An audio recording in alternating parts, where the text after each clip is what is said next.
From the Library of Congress in Washington, D.C.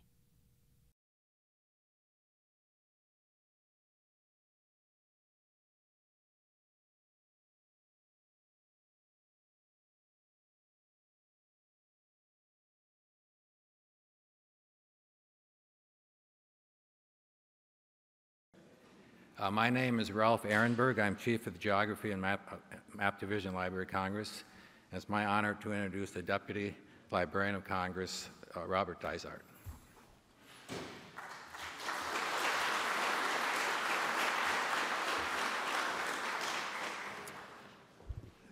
Good morning. It's my pleasure just to take a couple of minutes at the start of the conference to welcome you to the Library of Congress for this conference devoted to the history of 20th century cartography and to the future of cartography. As I'm sure many of you know, maps and atlases have formed part of the library's collections since Congress established the library in 1800 to provide its members the information and the knowledge required to govern a new country. In the very act removing the government to Washington, D.C., there was a provision to establish a library.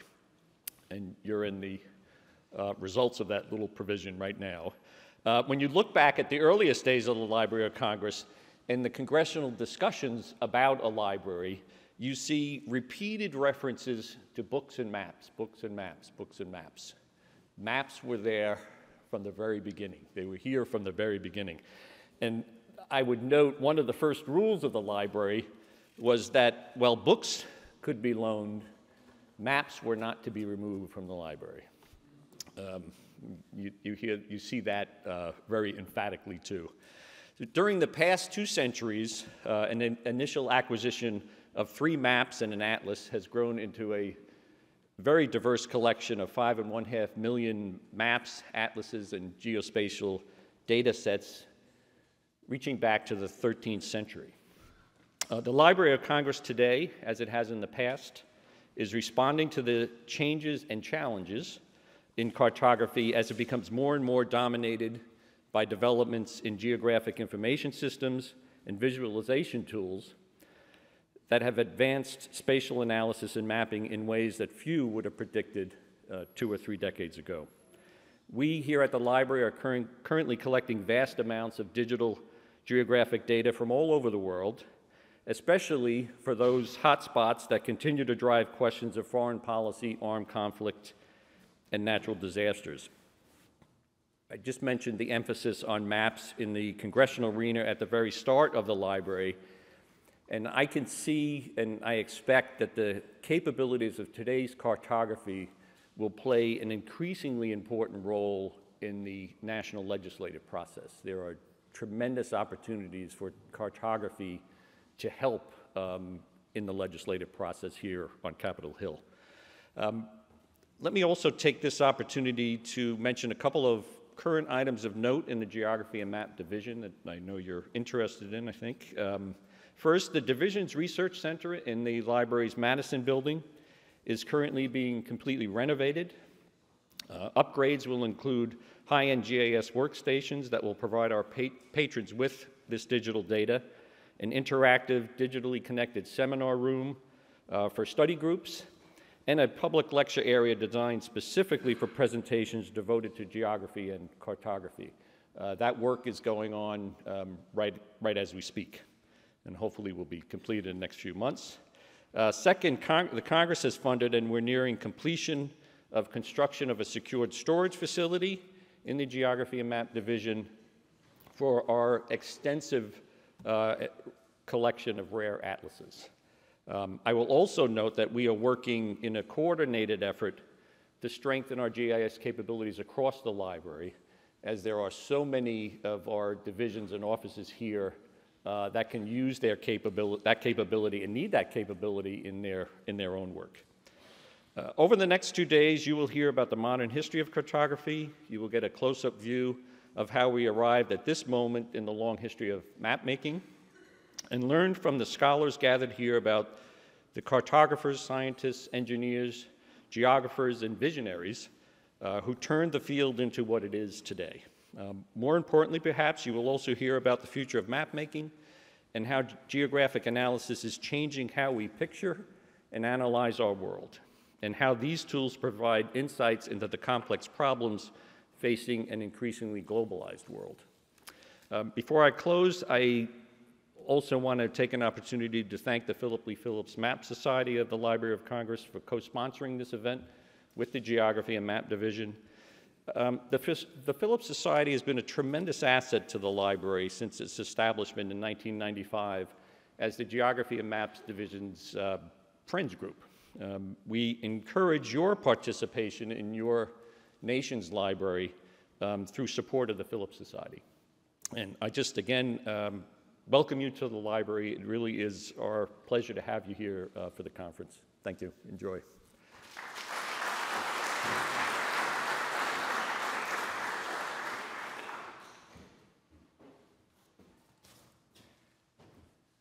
Thank you, Bob. I want to add that Mr. Dysart has been a strong supporter and facilitator of the project to upgrade the Geography and Map Division's Research Center and to modernize our GIS capabilities, which we're very thankful for.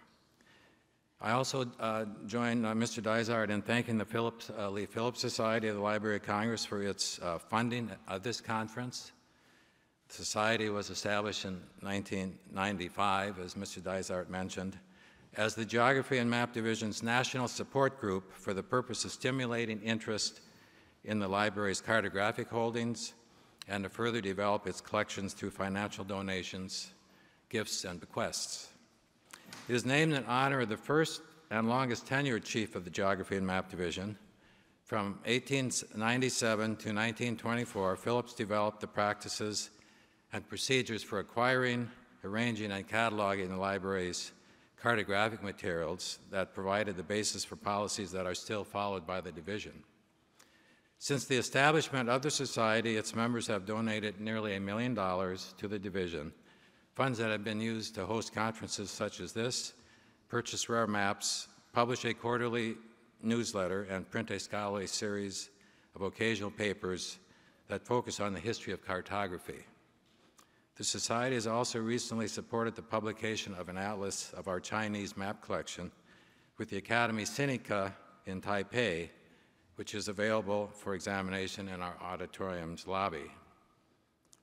Please take time over the next 2 days to examine the Phillips Society's newsletter and occasional papers that you received in your packet. And if you are interested in continuing to receive such publications, we encourage you to fill out the form and join the Society. We also have back copies of some of our major finding aids, catalogs, and research papers in the lobby, and they're available to you for free. And if you have time, examine those as well.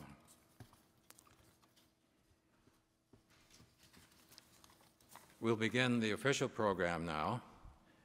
Our keynote speaker this morning is Distinguished Professor of Geography at Syracuse University's Maxwell School of Citizenship and Public Affairs and editor of the mammoth Cartography in the 20th Century, which is scheduled for publication in early 2015 by the University of Chicago Press as Volume 6 of their Historic History of Cartography series.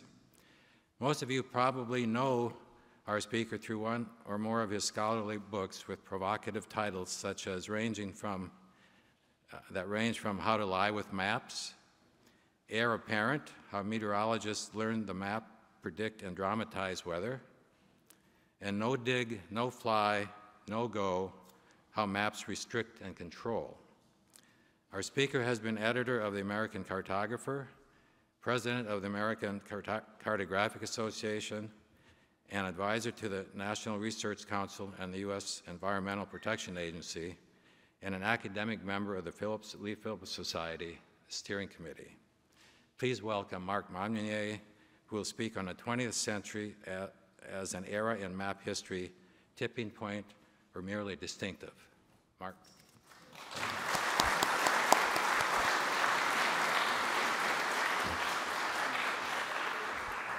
Thank you, Ralph. Let me get, oh, good. Slide changer.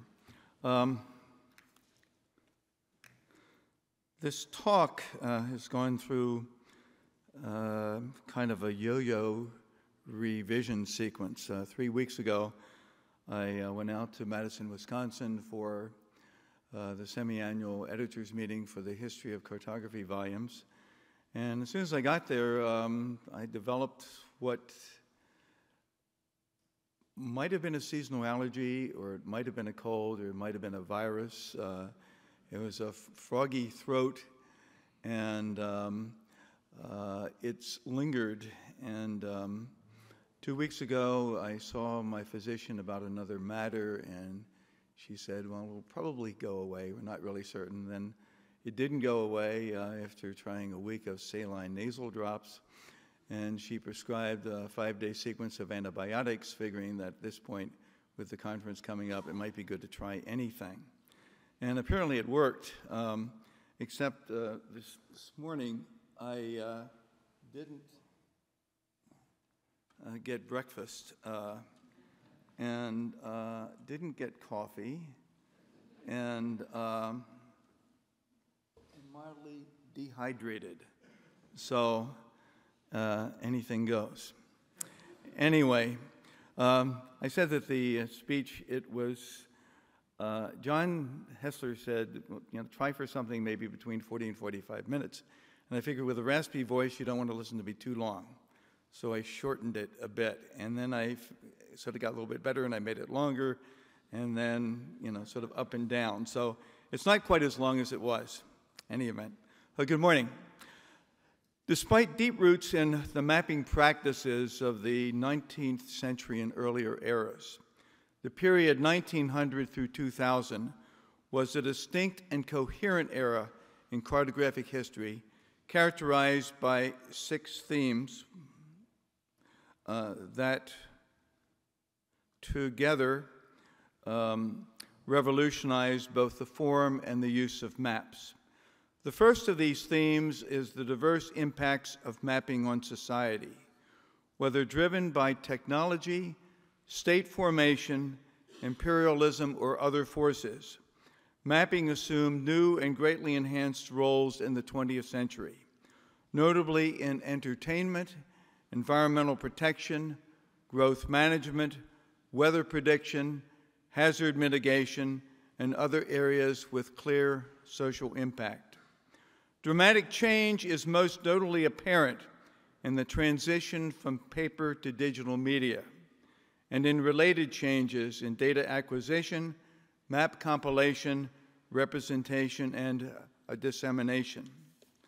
This unprecedented upheaval alone is a strong argument for the 20th century's importance as a pivotal period, and thus a coherent focus of historical inquiry. An argument particularly important to me as editor of Volume 6 of the History of Cartography, the 20th Century volume, which the University of Chicago Press promises to release this coming spring, during or before the annual meeting of the Association of American Geographers, which chose Chicago as its 2015 venue. If the books aren't ready on time, my contributors and I promise to storm the campus at Hyde Park. Fingers crossed. There's a one-page, I guess you could call it flyer handout there, just simply announcing the imminent publication of Volume 6. To continue, the century witnessed not only a relative democratization of map use and associated improvements in cartographic literacy, but also an increased awareness of ethical considerations in both the design and the use of maps. By century's end, maps and mapping were subject to unprecedented questioning. Countermaps were challenging the authority of official delineations, and participatory mapping was a recurrent theme at academic conferences. Indeed, as mapping practices pervaded all parts of the globe and all levels of society, mapping became more important as a tool for coping with complexity, for organizing knowledge, and for influencing public opinion.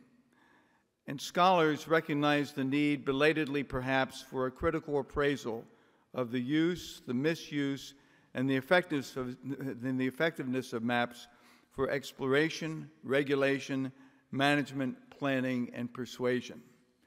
Understanding the importance of maps as tools also demands a conscientious effort to disentangle significant demonstrable impacts like those described in Volume 6 from assumptions based largely on theory or conjecture. During the 20th century, simplistic notions of the map as an objective representation of reality have given way to a broader grasp of how the map's respectability as a scientific tool makes it a target of political manipulation, particularly apparent in the geopolitics of Nazi Germany and the Cold War. The century also witnessed a broader and deeper appreciation of the diverse ways in which maps can be read and understood, a trend encouraged by the often contentious intersection of cartographic scholarship and social theory. Also apparent was a broader, more nuanced understanding of the role of cartographic visualization in the packaging of ideas, explored under the interchangeable rubrics propaganda maps and persuasive cartography, which mean pretty much the same thing. The changing boundaries between cartography and other endeavors were also apparent in the growing participation of humanists, literary scholars, and art historians at academic conferences on map use and map history, as well as in the adoption of the geographic information system as an analytical tool in archaeology, environmental biology, and public administration, among other fields.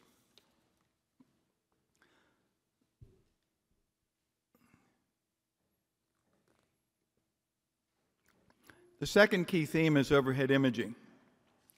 Technologies for imaging Earth from aircraft, satellites, balloons, and rockets not only enhanced the efficiency of mapping and surveillance, but also had diverse scientific, social, military, and political impacts, exemplified in the early 21st century by an increased use of unmanned aerial vehicles as tools of surveillance and weapons of attack. Improved technologies for capturing image data and extracting cartographic features spearheaded a proliferation of geospatial databases, which in turn fostered a revitalized use of maps in older, more traditional fields of application, such as energy exploration, transportation, and urban planning. During the 20th century, aerial mapping and photogrammetry expanded the reach of large and intermediate scale topographic mapping so effectively that terra incognita no longer meant the absence of any modern maps, but a relative dearth of the censuses, detailed land use surveys, and environmental assessments essential to the Western world's managed spaces. In addition, remote sensing of other heavenly bodies helped redefine exploration. The third key theme of cartography in the 20th century is the electronic transition, whereby the dramatic and far-reaching conversion of geographic information to electronic media allowed the creation of interactive and dynamic maps. Although the products of this technology were not necessarily less expensive or more reliable, the GIS and the Internet radically altered cartographic institutions and lowered the skill required to be a map author. And satellite positioning and mobile telecommunications revolutionized map-based wayfinding.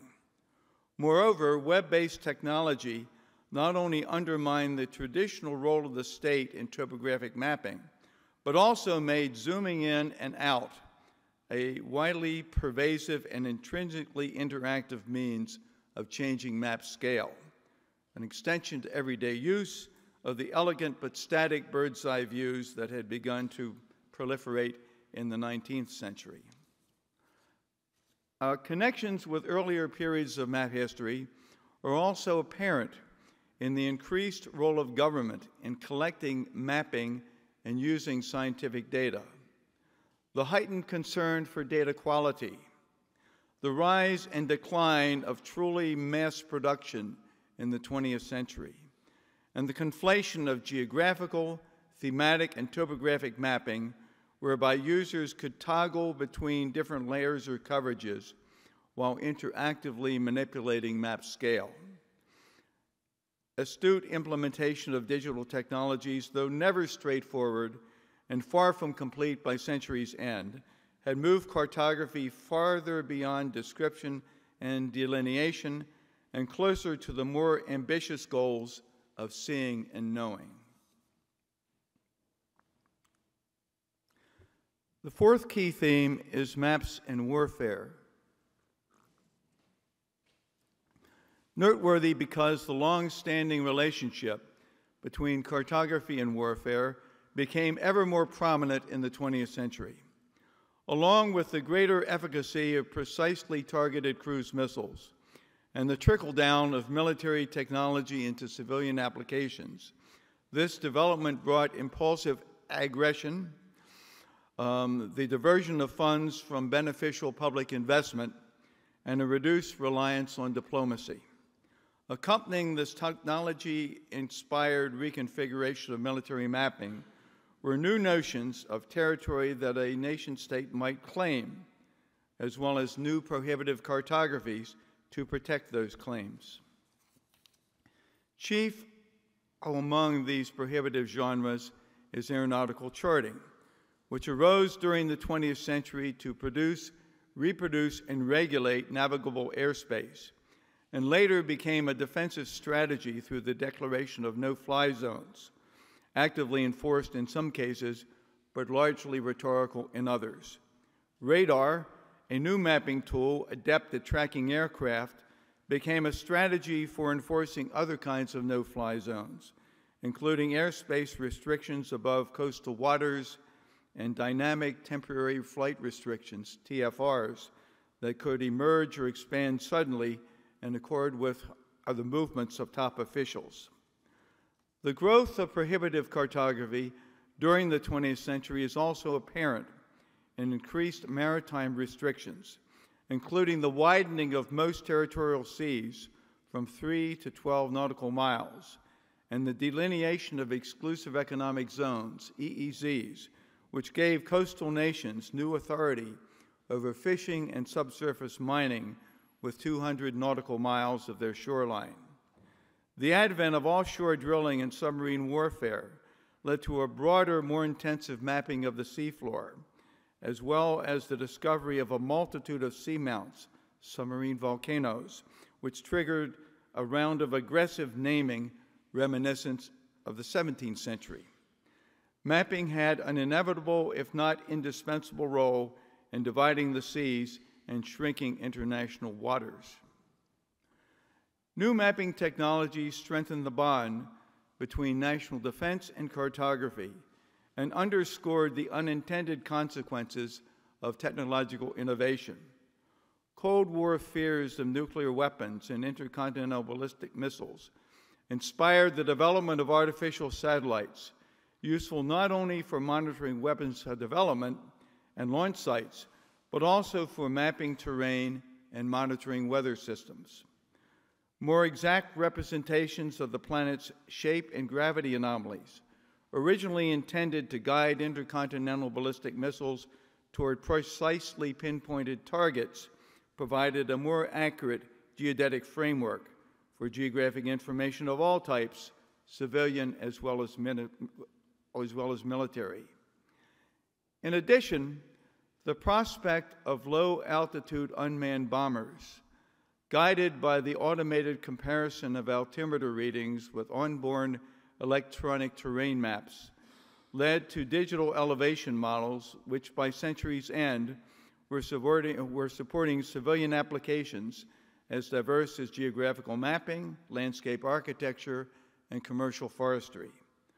Moreover, the global network of seismographs sensitive to underground explosions, essential for ensuring compliance with nuclear test ban treaties, proved useful in studying continental drift on modeling seismic risk.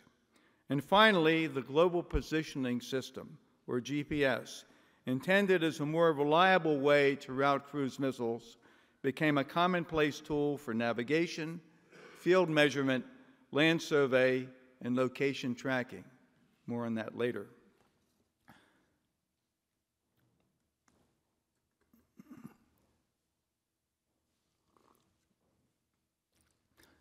A fifth key theme is the paradox of globalized practices and customized content.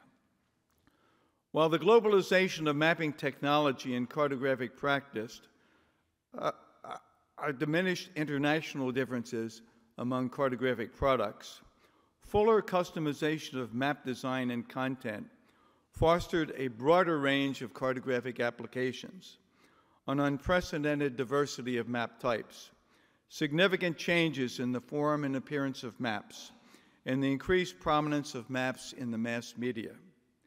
The globalization imperative was already apparent in commercial and institutional arenas at the end of the 19th century. Perhaps the quintessential example of these is the International Map of the World, proposed in Bern in 1891 at the Fifth International Geographical Congress by Albrecht Penck. The movement toward global standardization intensified after World War II. And new cartographic genres emerged when distinct consumer communities adopted standardized aesthetics that ran from the highly formal designs of marine charts and orienteering maps to the aggressively informal look of advertising maps and political cartoons. Prominent examples of international standardization include soils maps and the World Aeronautical Chart, which outlived the comparatively purposeless International Map of the World. The coexistence of global standardization and increased customization is epitomized by infectiously innovative designs, instantly recognizable to map collectors and cartophiles worldwide. Distinctively functional examples include the London Underground map and Irwin Royce's physiographic diagrams. Preeminently ideological examples include the Earth from Space perspective of Richard Eads Harrison, whose dramatic illustration of the proximity of the United States and the Soviet Union fostered the notion of air-age globalism, and the Peters Map of the World, which triggered a media scrum between third world advocates and professional cartographers. Digital technologies intensified these trends, but globalization often superseded customization. Although illustration and map projection software encouraged map authors to customize their designs for specific audiences, GIS software and web-based mapping typically constrained graphic style while simultaneously supporting flexibility in content and geographic scope. Our maps produced using ArcInfo and other products of the Environmental Systems Research Institute, now known as ESRI, had a distinctive look epitomized by line symbols in the key that resembled a giant italic letter N.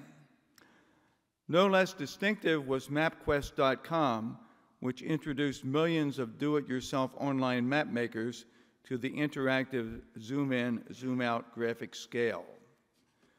The growing ascendancy of digital technologies hastened the standardization of data structures and the adoption of exchange formats required for efficient communication among data providers, software developers, and map makers.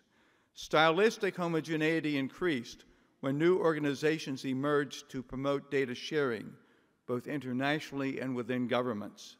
By century's end, online mapping applications with a rich toolbox of standardized symbols and layers promise unprecedented customization in content and relevance.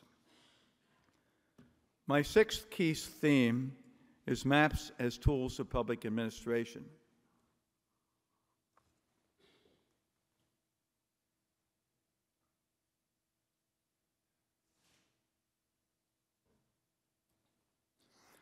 Although maps were used in urban governance during the 19th century, they assumed greater importance during the 20th century in local and national public administration, regional planning, and the representation of national identity. Key roles at the municipal level include land use planning and code enforcement, emergency response, the delineation and publication of election district boundaries, the delivery of regionalized municipal services, the assessment, taxation, and sale of real property, the design, management, and promotion of public transit networks, the analysis and control of crime, the management of networked infrastructure for electronic communication, energy distribution, water supply, and sewage, and the delineation of historic districts established to preserve a city's architectural heritage. Efficient municipal administration came to depend heavily on reliable, large-scale maps. At regional and national levels, mapping activities evolved during the 20th century to include map-intensive systems for monitoring weather and water quality, for predicting environmental disasters, and for planning and orchestrating evacuations. Numerical simulation models became particularly important when mitigating flooding, seismic activity, and other hazards through land use regulation and insurance. Accompanying this increased usage of maps was a growing awareness among scholars of the map's value as an instrument of persuasion, empowerment, and resistance. Despite numerous improvements to mapping technology during the 20th century, as well as an increased pervasiveness of mapping activity, maps became neither ubiquitous nor democratized in the sense of being fully and readily available to all citizens. A careful reading of the historical record will reveal that progress was seldom steady. Advances were sometimes troublesome and rarely complete, and consequences were often unpredictable. These caveats in no way diminish the century's significance as a momentous epoch in map history. To underscore the change that occurred between the years 1900 and 2000, I call attention to the structural differences between Volume 6 of the History of Cartography and earlier volumes in the series. Volumes 1 through 3, as many of you know, were comprised of relatively long narrative essays, in contrast to the encyclopedic structure adopted for the later volumes.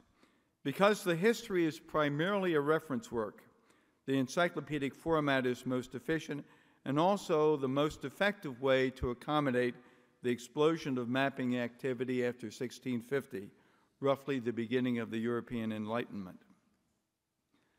In designing tables of contents for the last 3 volumes, the editors adopted a conceptual structure based on the notion of modes of mapping progress.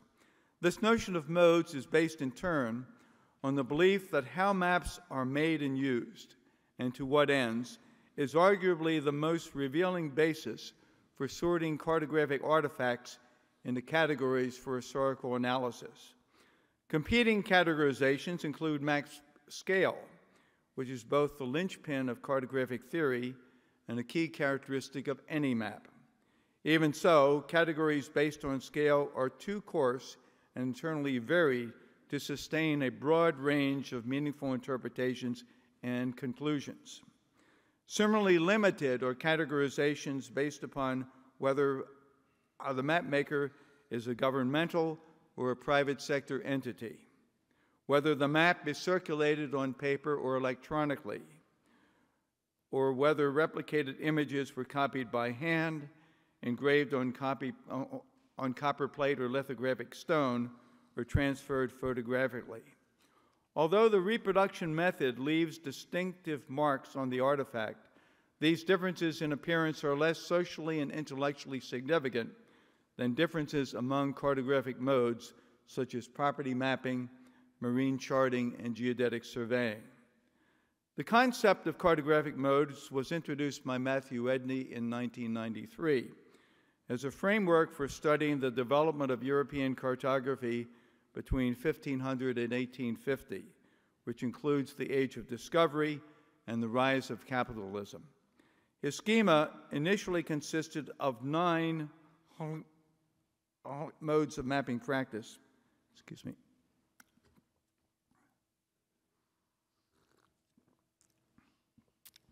Of 9 modes of mapping practice described as sets of cultural, social, and technological relations which define cartographic practices and which determine the character of cartographic information. Although these modes overlap and interact, each has a typical range of map scales, as well as distinctive forms, innovations, and user communities. Celestial mapping, with ties to astronomy and astrology, looks heavenward and has the smallest scales. Small-scale maps are also the most characteristic product of geographical mapping, which summarizes spatial knowledge for the entire world and its regional subdivisions. Geodetic mapping, which measures the size and shape of the planet, is a continental or global endeavor most conveniently depicted, if at all, on small-scale maps. Even so, its most important products are the highly precise triangulation networks that provide a geometric framework for the large or medium-scale maps generated by topographic mapping, which focuses on the representation of place and the Earth's surface, and by urban mapping, a historically important endeavor focused on cities.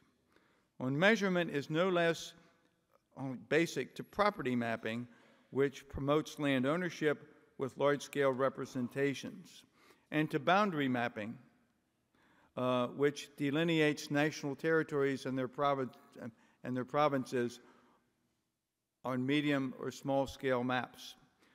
A marine charting, which produces small-scale maps of the seas and medium-scale maps of harbors, interfaces with topographic mapping along the coastline. And finally, thematic mapping, which encompasses the broadest range of scales, typically exploits topographic maps, geographical maps, and marine charts as spatial frameworks for plotting natural or social phenomena. As Edney observed, these modes represent a convergence of mapping practice around 1500, followed by a marked divergence before 1800. By the 16th century, the collective emergence of mercantilism, printing, and the commodification of land and of the modern territorial state had led to 4 distinct modes: charting, geodesy, small-scale chorography, place mapping, and large-scale topography, which by the early 18th century had amalgamated into a relatively amorphous mathematical cosmography, inspired by the scientific Enlightenment and exemplified by systematic and detailed national surveys like the mapping of France by the Akerman family. Fragmentation into the aforementioned modes by 1800 reflects the increased political, economic, and intellectual activity of European society. Edney's schema also included 4 institutional endeavors that cut across multiple modes.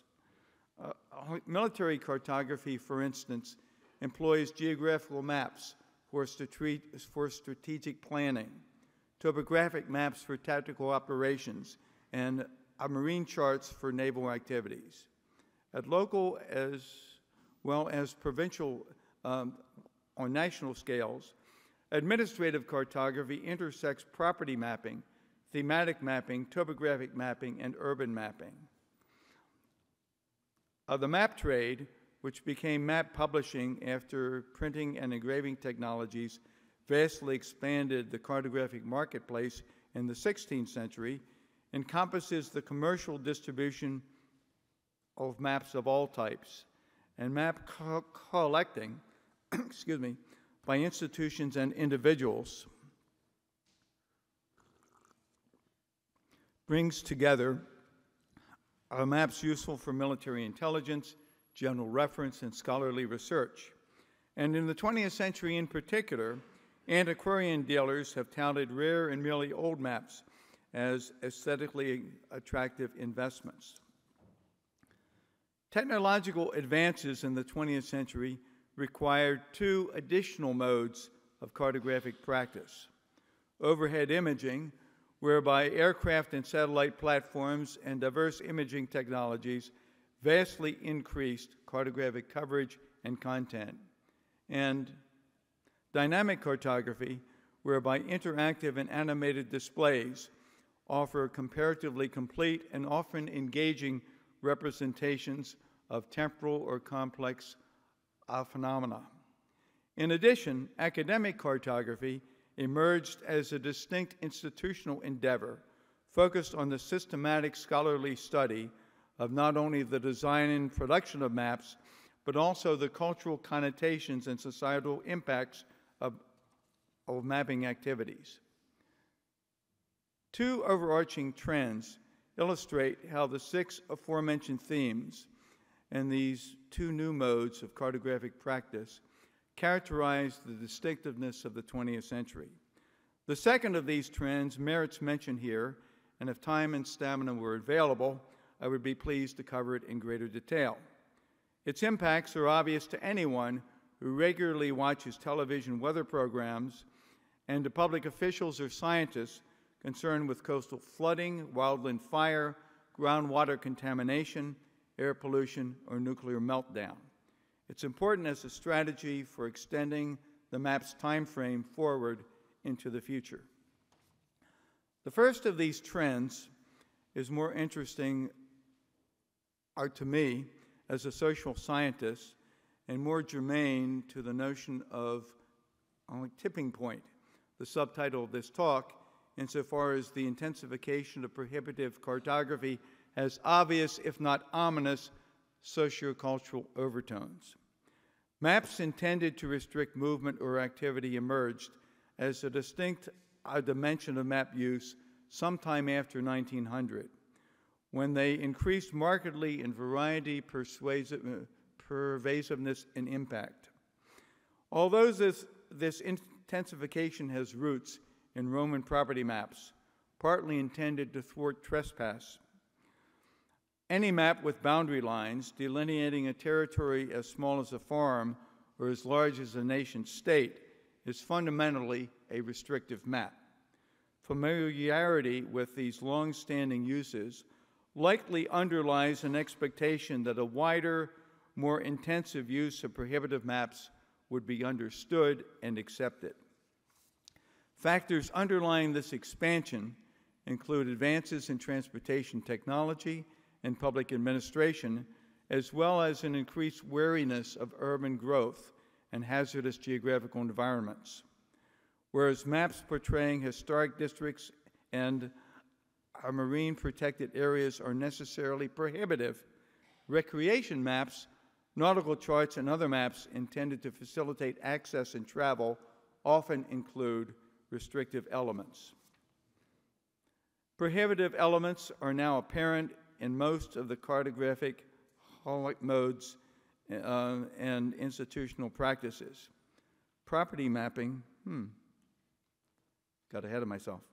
Property mapping, for instance, must now cope with a diverse array of utility easements, rights of way, and encroachments, all of which impose or suggest restrictions on the use of real property, and all of which became more pervasive in the 20th century. In a not too dissimilar vein, boundary surveying rose in prominence with the scramble for African colonies in the late 19th century. Topographical surveying, which refers to comparatively detailed maps about places, integrates restrictive elements such as political boundaries and property ownership information with other geographical features. This example from a 1992 U.S. Central Intelligence Agency map of the West Bank relates settlements, roads, and terrain to a broad and contentious border zone, vague in shape and labeled no man's land. The blue areas are Israeli settlements, which in the highlighted area increased in number between 1993 and 1992. Urban mapping, which is closely allied with topographical surveying, refers to the mapping of entire urban places. Its importance here lies largely in its contribution to the multi-mode institution administrative mapping. Even so, a municipal boundary is a prohibitive map insofar as it reflects activities not allowed within the city proper or services available only to city residents.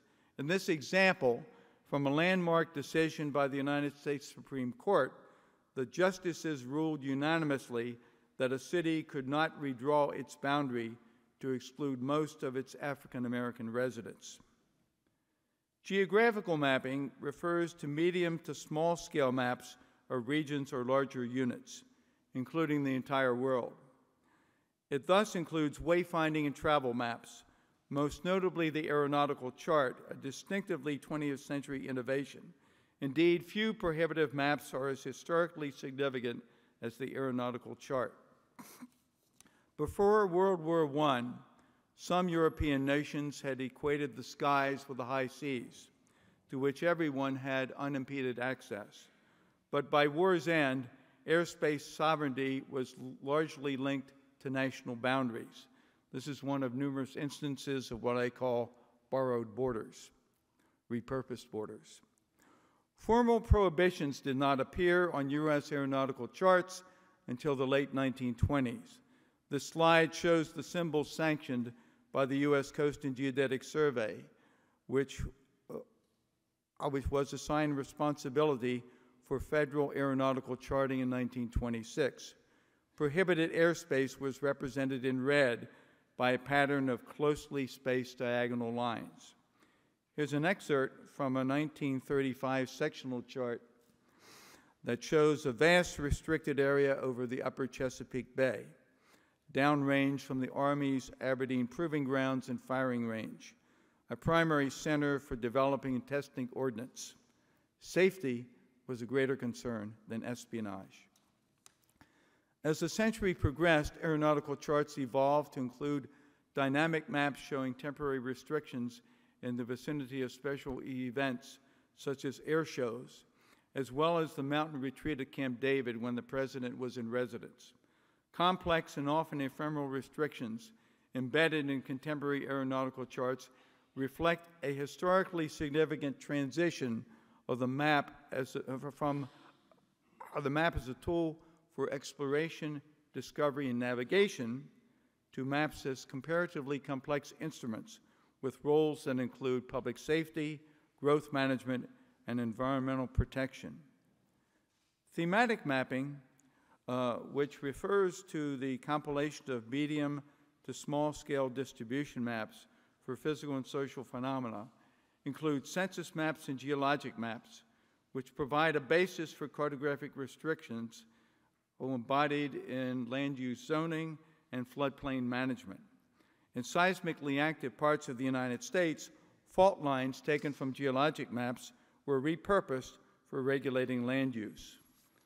Marine charting, which defined high and low water shorelines in the 19th century, provided baselines for extending territorial claims seaward during the 20th century. The most notable exemplars of maps are maps delineating claimed, disputed, or agreed maritime boundaries intended to limit fishing activity and seabed mining. This example shows the maritime boundary negotiated between Cuba and the United States in 1977. They were talking in 1977. Conventional nautical charts, I should add, typically include prohibitive elements. By its nature, administrative mapping offers the greatest potential of any mode for prohibitive cartography. Let me offer one example, an excerpt from the pioneering New York City zoning map introduced in 1916. Symbols were assigned to streets because both sides of the street within a block shared the same restrictions. Few municipalities were willing to adopt zoning until 1926, when the Supreme Court ruled that cities could use cartography to control land use. This slide shows the same area on a present-day zoning map, which has many more categories and is available online. When many cities also have historic district maps, delineating areas with strict controls on paint color, exterior modifications, and general appearance. Administrative maps regulate activities as diverse as commercial signage, wildlife conservation, and agricultural irrigation. No less prominent is military mapping, which encompasses a diverse range of activities related to warfare and national defense. Prominent among the prohibitive applications of military mapping is the no-fly zone declared over northern Iraq in April 1991 by the United States, Britain, and France to provide a safe haven for Iraqi Kurds. This web map, disseminated by the U.S. military, also shows the southern no-fly zone declared in August 1992 to protect dissident Shia from Saddam Hussein's Air Force. Inconsistent enforcement made this map little more than a rhetorical instrument, but graphic depictions were useful in calling attention to what was treated as a humanitarian intervention. By contrast, no-fly zones were used more rigorously and effectively during NATO peacekeeping operations in Bosnia in the mid-1990s. Perhaps the most ominous form of prohibitive cartography is the electronically enforced no-go area, enabled by the integration of the Geographic Information System, the GPS, and the wireless network. Applications include enforcing orders of protection against abusive spouses, banning sex offenders from school zones and playgrounds, and finding lost pets, lost children, and wandering Alzheimer's patients. Despite these apparent benefits, ominous threats to liberty and privacy demand a healthy skepticism of utopian claims for geospatial technologies.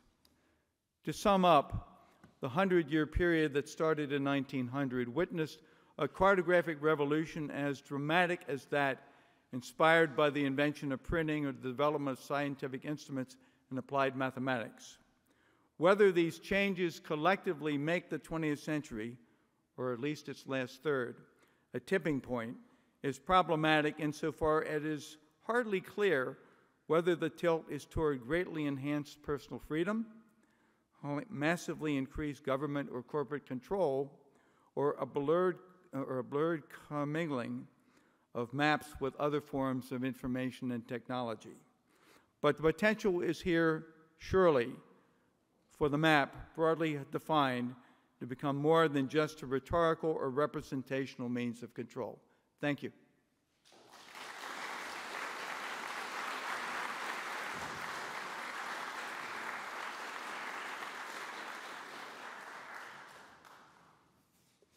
Ralph?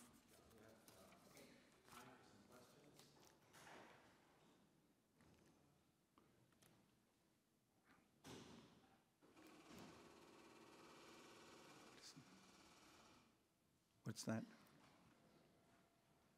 Quite any questions? Oh, yes, down here. Was there any point that you believe that with the advent of GIS and popular technologies are of interest to elected officials and corporate entities for marketing, that mapping... Oh, there's a microphone if one. Oh, I'm sorry. Would you say that, was there any point that USS in the last 20, 30 years of the 20th century, that with the advent of GIS and locational technologies, that mapping went from being of less interest to corporate and governmental leadership to a point that it becomes much more valued by centers of power because what you can do with it. And I've been to many corporations that leaders get excited by GIS and throw tons of money at it, where prior to the advent of that technology, what little mapping they did was relegated to a back room. Okay. Was there any year that you would say would be kind of going back to the tipping point? Tipping point, was there any particular year? I can't think of one. Probably it would be possible maybe to do kind of a content analysis.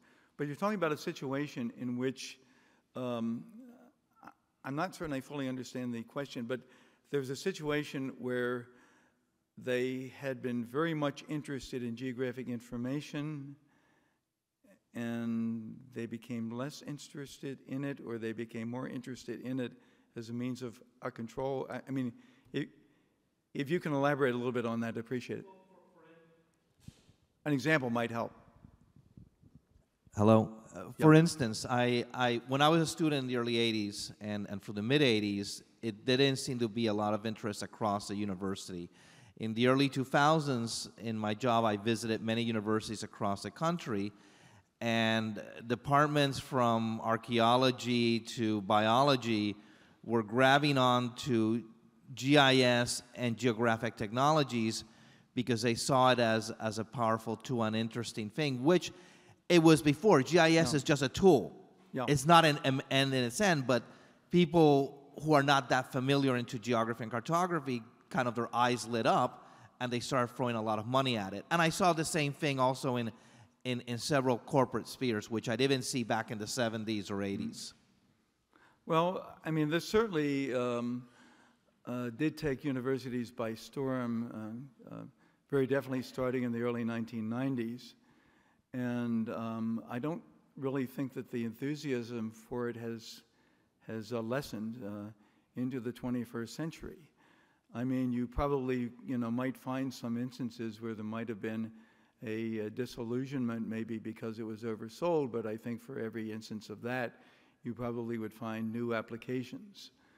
I know one of the things in our department, we have a community geographer, and our position started out as being sort of a one-time community engagement or initiative on the part of the university. 2 years ago, the line actually became a regularized tenure-track faculty line. But the geographer, Janelle Allen Robinson, does a lot of work with local not-for-profit organizations, and she has a lot of interns working with her. And while there has been, I think, a recognition that some of the not-for-profits are maybe sort of overawed by the complexity, let's say, of the large GIS software systems, there seems to be a lot of enthusiasm for some of the things that they might be able to do with such applications as Google Maps, which also, has extensions which allow you to do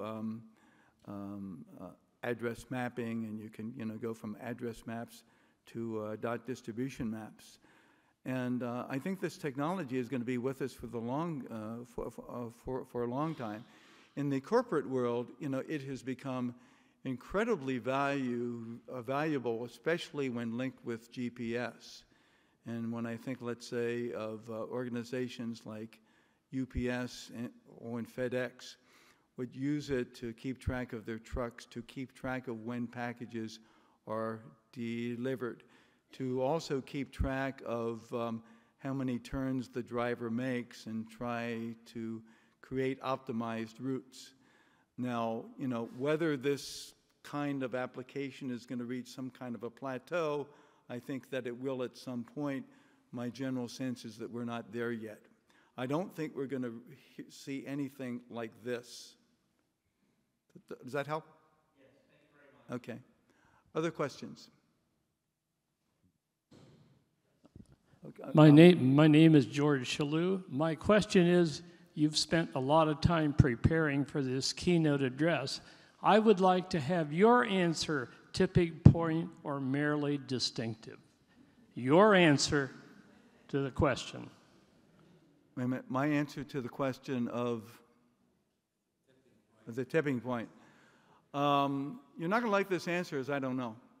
I mean, seriously, I mean, I think that we're at a stage where things can go in a variety of different directions.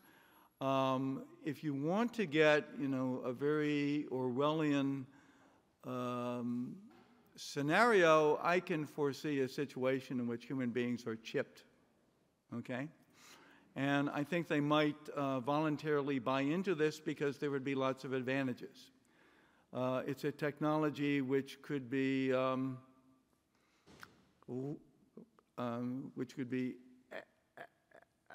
abused, obviously. And I think there is a tendency, I think, toward what's the term? Creeping acquiescence. And, you can see, for instance, I mean, if you look at the problem, let's say, with abusive spouses who violate orders of protection, it really is a good idea, if it works, to actually have something where if they go out of bounds, you can not only notify authorities, but also inject a soporific into their bloodstream. Now, having said that, there is a notion that this technology, as maybe as ominous as it might seem, is it going to work? We had a case in Syracuse, I guess, about a year and a half ago, where there was a fellow named David Renz who was under indictment for possessing child pornography. He was on home release pending, I guess, sentencing. And they had a GPS monitoring unit strapped to his ankle. And he was a little bit technologically savvy, and he figured a way to sort of cut the bracelet, but to sort of do this sort of intermittently, which then sent a signal to the monitoring station in Denver that there might be, some sort of technological glitch, some sort of a false positive. So these signals tended to be ignored. And then one night, he basically slipped his bond and went out on a rampage. He attacked a school librarian and her teenage daughter, killed the librarian, and raped the daughter.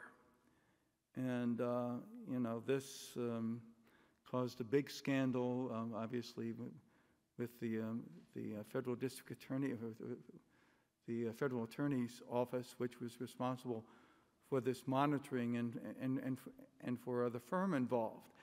And there is a tendency sometimes to think that technology, it can be very restrictive, but there's also a situation where the belief in it working, might be misplaced.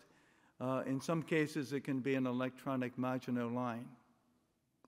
Does that more or less answer your question? I might not have answered it, but at least I think you can say maybe that I have addressed it. Wiki here. Alice Hudson here. Hi, Alice. Hi. You talked about the international map of the world, and you characterized it as purposeless. And I sort of saw that in the early days as trying to unify the mapping around the world. Secondly, as a result of the international map of the world, in the 1970s, I know that in some map collections that were serving the public, the international map of the world sheets provided coverage for especially third world areas that you just didn't have in any map collection in general. And so it was a helpful close-up, not anymore, but back in the 70s, a helpful close-up for, say, the Central African mapping or something. So, IMW, was it really purposeless? I'm sort of thumbing through my notes here. I thought that I might have prefaced that by saying comparatively pointless. It obviously was not purposeless. It had a purpose, but it certainly did not live up to the rather broad claims that had been made for it. It was useful definitely as a reference map, as it was useful in many situations as a compilation tool. I think the fact that the series languished was never really completed, probably is ample evidence of the fact that its purpose was certainly not abundantly clear. But I understand what you're saying. It's a good point. But I'll go back to what I said, namely that it was comparatively pointless, certainly in terms of the World Aeronautical Chart, which had a very focused functionality.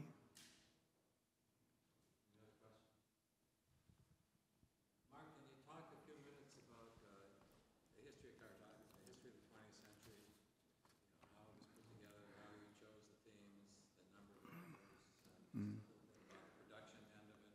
Oh boy. Yeah, I could give probably a lecture twice. Oh, okay. It was conceived, I'm trying to think, back in the 70s, I believe, David Woodward and Brian Harley. And at the history, we officially refer to him as J.B. Harley, but call him Brian. Were in Britain, near where he lived, Devon, I believe, and they were out for a walk. And they thought it might be a great idea to have sort of a general history of cartography. Excuse me. Brian had been working on a multi-volume history of mapping of I think, the American Revolution, or let's say early American maps, and they decided that they would expand this. And they were thinking originally about 4 volumes, and it was going to stop, I think, at the year 1900. And there was a lot of discussion about it. This was intended, by the way, to be published by 1992, the 500th anniversary of the Columbian discovery of America.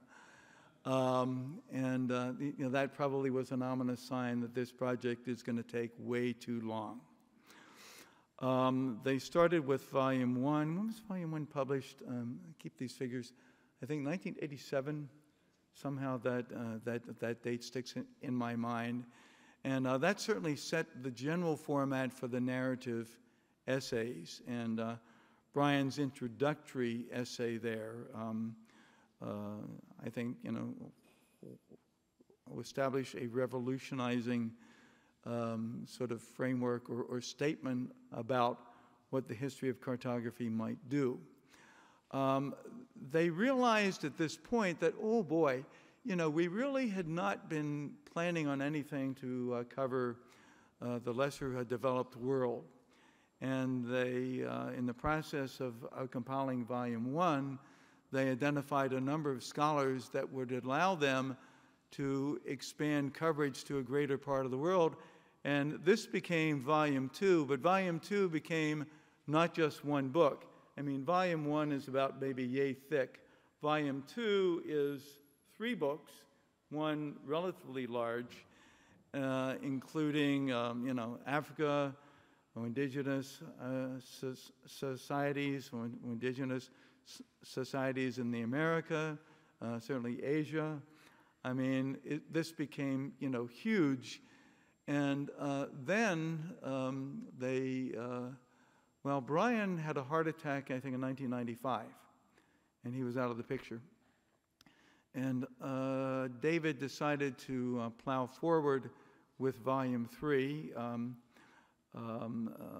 For Volume 2, with the multiple books, they used associate editors and assistant editors. David was pretty much running the show for Volume 3, a concern with the Renaissance. He decided to recruit editors to help with the remaining volumes. And for Volume 4, he recruited Matthew Edney, Mary Pedley, and Graham Burnett, who was a young historian trying to get tenure at Princeton University. And as soon as Graham got tenure at Princeton, he bailed out. I guess association with the history is a valuable credential up to a point. I was engaged to work with volume 6 very early on, back when Brian was still around, and I can recall, so this would have been, I think, late 80s, and I can recall, actually working out a table of contents which was designed along the lines of the older narrative essays, and it became a bit daunting because there's so many different things that you could have as chapter titles. What are you going to cover? What are you not going to cover? And this ultimately is one of the things that propelled us into the encyclopedic format. I was offered a contract, I think, in 1997 or 1998 by the press, which basically offers contracts to the editor. Shortly thereafter, David had contracts for Matthew, Mary, Owen Graham. The original plan was for volume 4 to be out before volume 6. That didn't happen, obviously. One of the reasons for that is that volume 4 was complicated by a larger number of non-English speaking authors whose entries required translation. It was thought that the generally advisable strategy was to have people write in their own language and then get it translated. And having worked with both modes in volume 6, I think there's a lot of wisdom there. There are some people who are not English speakers who actually are quite fluent in English, both orally and in print, others not so much. The entire process just took way longer than anybody thought it would. We had applied to the National Science Foundation, I think, for a 6-year grant that was intended to start around the year 2000. And this was going to help us take volume 6 all the way through.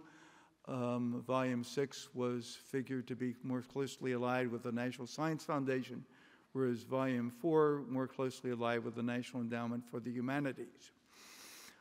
Well, at that point that we had sent our proposal in, we were using the narrative essays format, and we had a tentative outline, and it didn't fly that well with the external reviewers that it was sent to.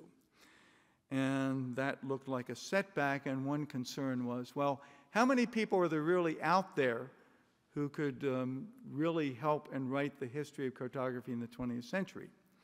So I thought and figured that, well, this is a problem that the NSF identified.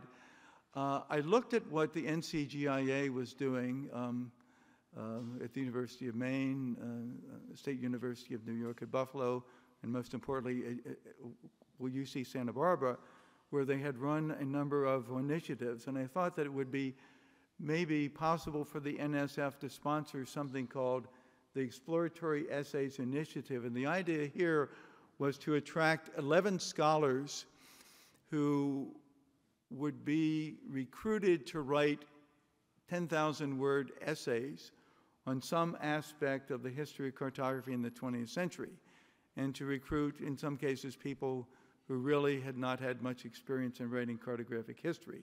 Some of them had, obviously. And that was a 3-year grant, and that worked. One of the people's essays didn't quite pass muster, but this was published as a special issue of Cartography and Geographic Information Systems.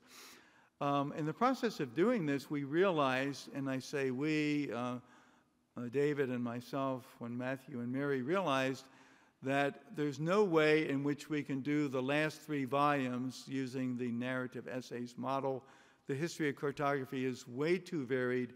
If what we're working on is a reference work, intended as a reference work of first resort, we really need to make this into something like an encyclopedia. Now, it happened that I think around 98 or 97, we had a conference here at the Library of Congress, And the Library of Congress was a sponsor. The National Endowment for the Humanities provided travel funding, and it was sort of like a 2.5 day conference. Basically, the Geography and Map Division of the Library of Congress focused on cartography in the 20th century. And we were fishing for ideas and fishing for authors who might be recruited to actually write chapters. But at that time, we were still thinking about the long essays mode. Well, David died in 2004, I think. Yeah. But before he died, we realized we're going to have to switch to the encyclopedic format. After the Exploratory Essays Initiative, which was successful, we applied to the NSF and got a 5-year we got a 5-year grant. Almost said contract. Contract, we'd really be in trouble. A 5-year grant that was going to help us finish Volume 6. Well, obviously that hasn't happened. As a matter of fact, we're just winding up. This past August, we wrapped up year 5 of a second 5-year grant. The University of Chicago Press had experience with the earlier volumes. They had never done anything like encyclopedia on this order.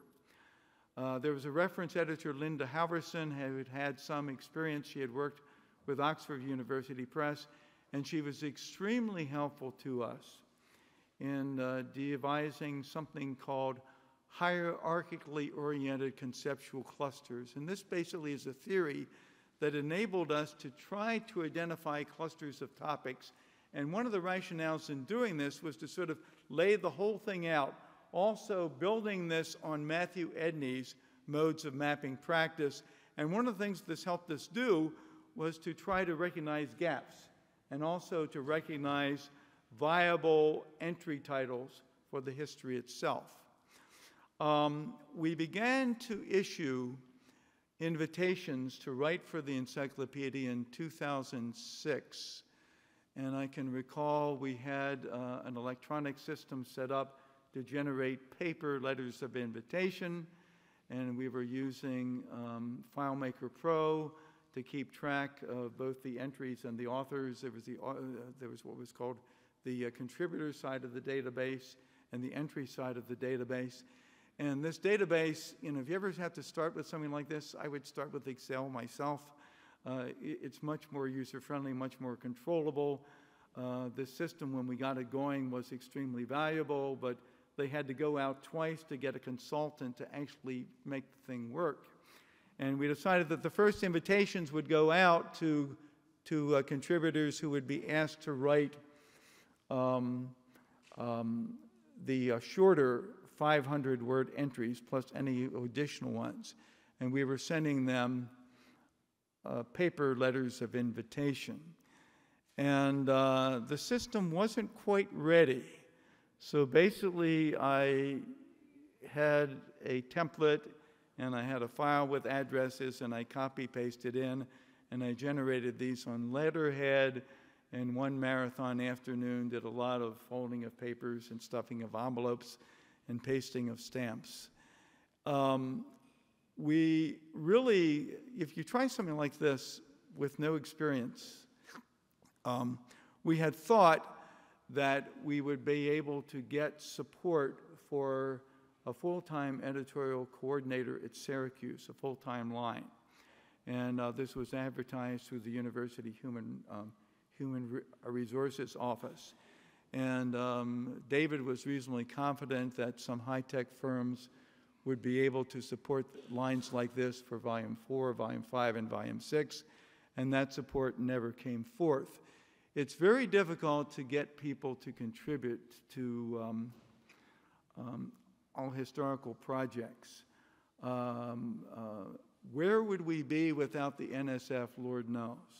Where would we be without the National Endowment? Lord knows. There were a few other smaller foundations that helped out quite a bit. Obviously, there were lots of other helps. I mean, the Library of Congress, in providing access to the collections here, was enormously valuable. we began to invite contributors. And because, well, the idea of people, when they were invited, they were given a due date. We didn't use the term deadline. Due date seemed to be sort of a milder form of the deadline.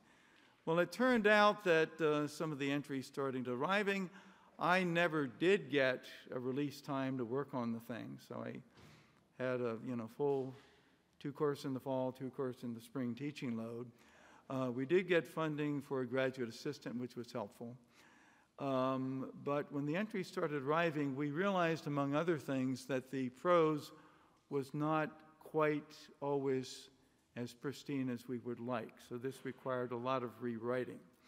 In the process, people then asked for extensions, and we gave them extensions because there was probably no point in demanding that you said you would do it by this date, it's not here, where the heck is it?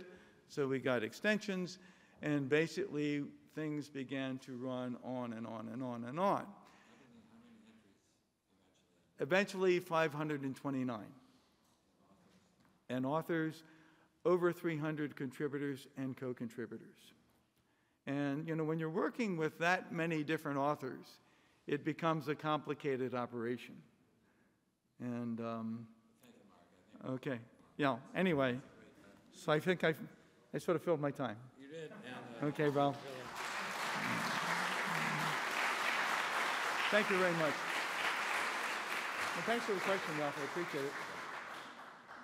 And Mark put out brochures, so take a look at that. Of course, it's a monumental work, and it's volume 6 of the history of cartography. Just a great contribution to the history of mapping. I now want to turn the podium over to our next program, and Wes Brown will chair this. I just want to say that this conference was Wes's original idea. A year ago, he suggested to me when we were looking for the next conference to do one on the 20th century. And of course, that was of very much interest to me and to John Hessler, who organized the whole program. And I want to thank John for this. He did a tremendous job. But Wes. And our first speaker is Dr. Stephen Hornsby. He's director of the Canadian American Center and professor of geography at the University of Maine. He's published extensively on the northeastern part of North America, and he has so many credits that I'm not going to go through them. Rather, I'll just mention a few. His latest book, Surveyors of Empire, Samuel Holland, J.F.W. de Beers, and The Making of the Atlantic Neptune. This won 3 awards. And soon to be released, Historical Atlas of Maine and my favorite, American Pictorial Maps in cooperation with the Library of Congress. Now, pictorial maps are so cool. I started collecting these things quite a few years ago. I can't wait to hear what we have to say. Now, Dr. Hornsby, he's taking his love of maps a little too far, because in June he will marry Anne Kelly Knowles, well known for her work in historical GIS and recently profiled in the Smithsonian Magazine. So talk about people marrying their work. Now, I told you I love these pictorial maps, and before we start this session, I just want to mention something. Curtis Bird is a very fine antique map dealer in Denver, and he has a major business not only in old maps, but also pictorial maps like those we're going to be learning about. He tells me that when a 55-year-old walks into his gallery, they immediately go to the 19th century maps and are eager to buy a Colton 1855 map of their home state. But when a 35-year-old walks into his gallery, they immediately go to all his bins of pictorial maps. So this is going to be, the book is going to be a bestseller, I'm absolutely sure.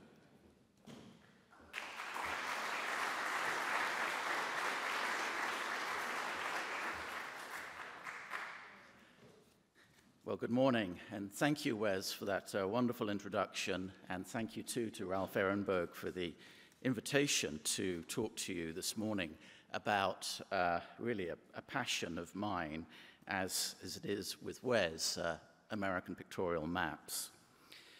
From the 1920s to the 1960s, American popular culture and commercial mapmaking intersected to produce a remarkably creative period in the history of Western cartography.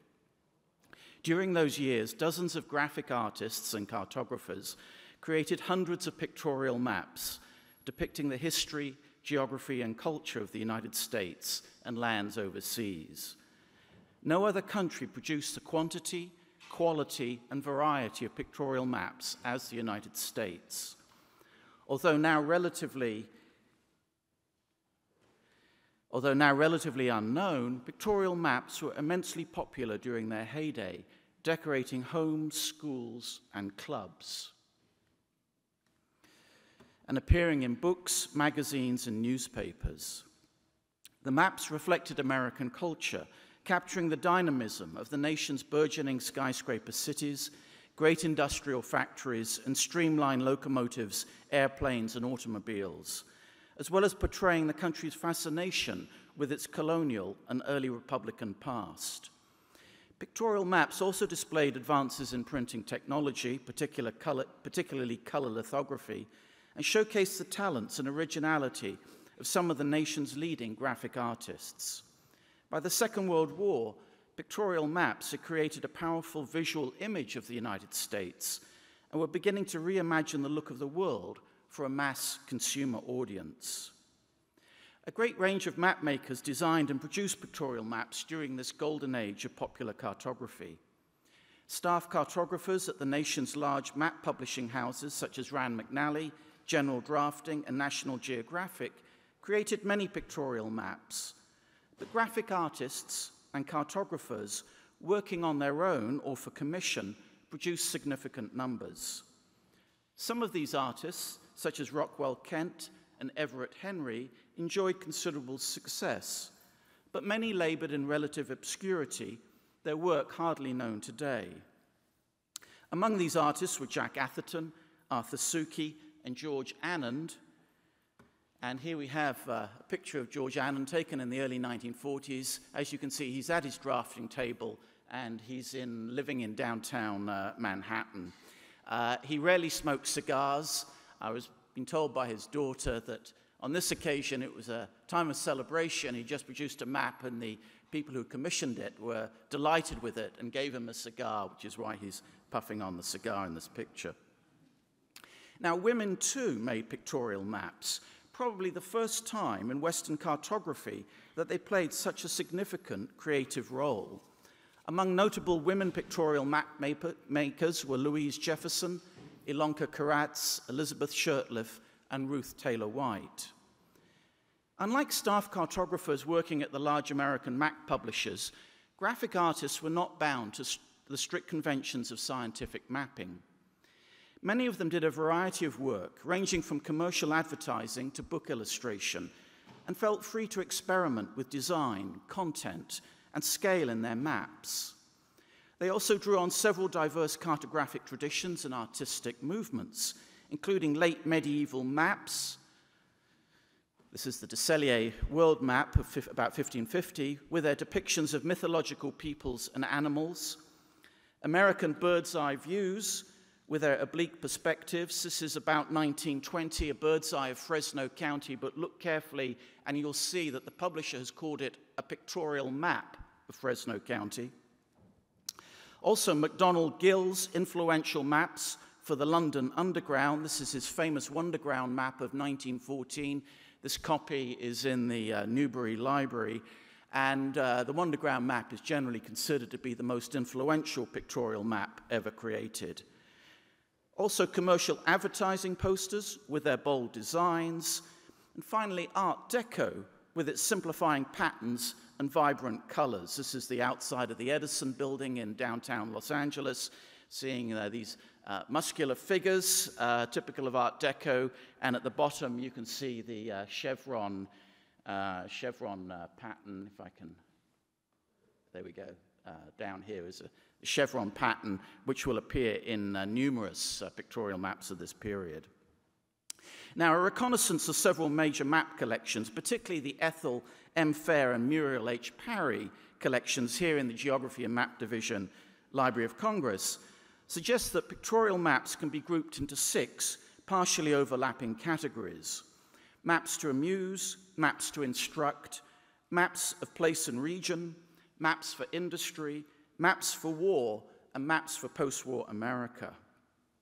To even mention a map as something to amuse is, of course, to invite condemnation by academic cartographers.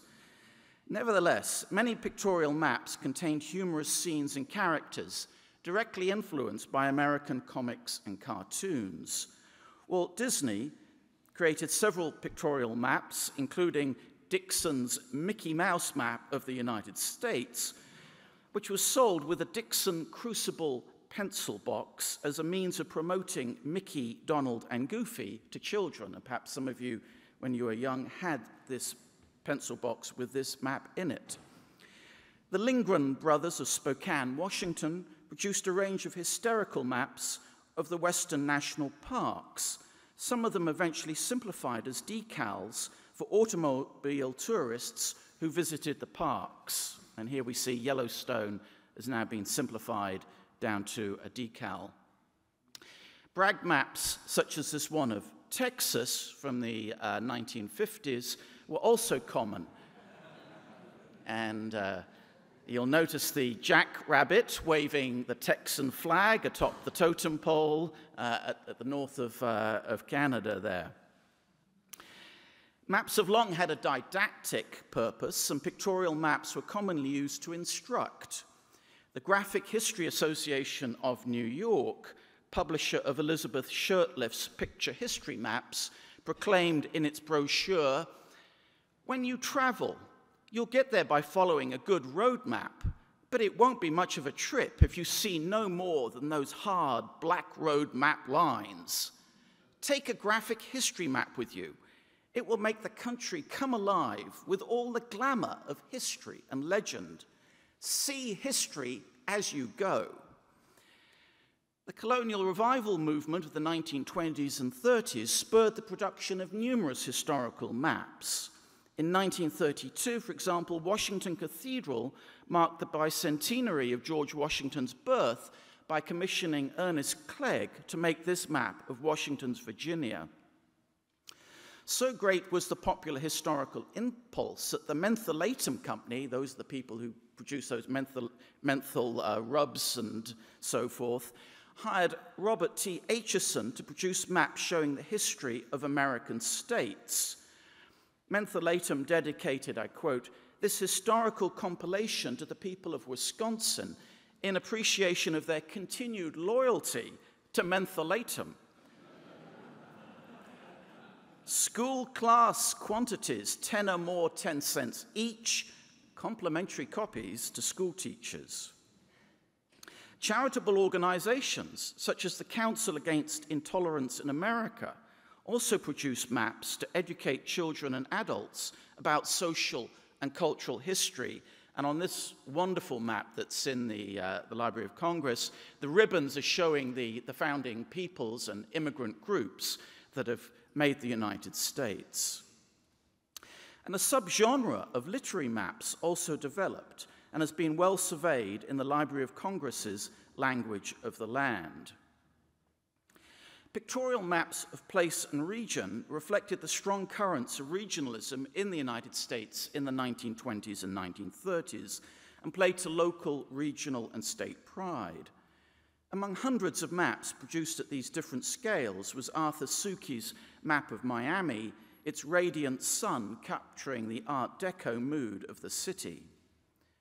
On the West Coast, Michael Balticole Goodman and Eugene Newman, both associated with the University of California, created this arresting map of Berkeley, Oakland, and Alameda, full of Art Deco motifs, such as chevron waves, which we've just seen on that Edison building in downtown LA.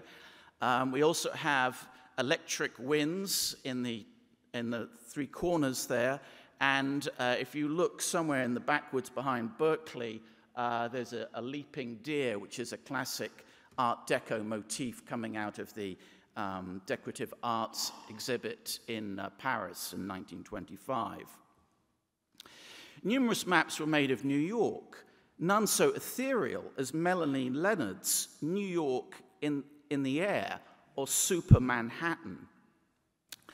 Almost from the beginning of the pictorial map craze in the mid-1920s, a subgenre of pictorial maps of college and university campuses emerged, such as this map of the University of Chicago, created by its alumni club. At a larger scale, pictorial maps of regions were produced, notably the Kroll Map Company's magnificent evergreen playground map of the Pacific Northwest, complete with Art Deco stylized borders and the sunburst in the top left corner. At the largest scale, a handful of world maps were designed, perhaps the greatest being Everett Henry's Art Deco-inspired New Map of the World, about 1930-31. The cartographic depiction of humor, history, and region proved an irresistible advertising formula for major American industries, particularly railroads, bus lines, airlines, and cruise lines involved in tourism, manufacturers and banks that wanted to show customers their geographic reach, and oil and mining companies that were exploring remote parts of the world for resources. The Alaska Steamship Company employed Edward Cammie to create this advertisement for its Alaska service, complete with cartoon-like characters you can see at the bottom, the pastel colors and dazzling lettering. Great Northern Railway commissioned Western artist Joe Shirl to design this map, advertising its service to Glacier and Waterton Lakes National Parks. I particularly like the bears in the foreground here, confronting the tourists in their shower bank. And Pan American Airways, as it was then called, advertised its growing network with Kenneth Thompson's map on the routes of the flying clipper ships. And here, a nice touch of the two birds on the equator line there.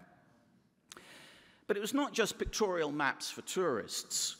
Major American manufacturers turned to the pictorial map genre to advertise their products, notably the new radio and television industries portrayed in this map of RCA and Radisco factories in New Jersey.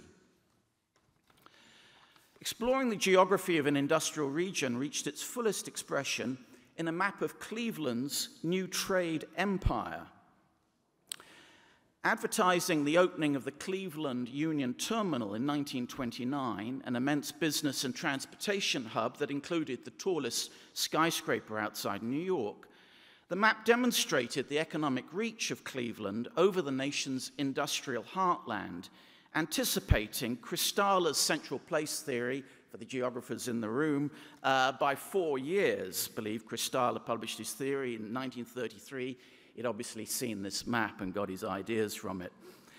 At an even greater scale, National City Bank of New York, forerunner of today's Citibank, commissioned Hagstrom Company to produce this map showing the bank's financial reach over North and South America. For American business, a pictorial map was a concise and powerful way to convey information, a tactic still used by multinational companies today. These various themes, popular depiction, education, regional mapping, and gloss of commercial advertising, came together at the beginning of the Second World War in an outpouring of large, innovative maps of the American war effort.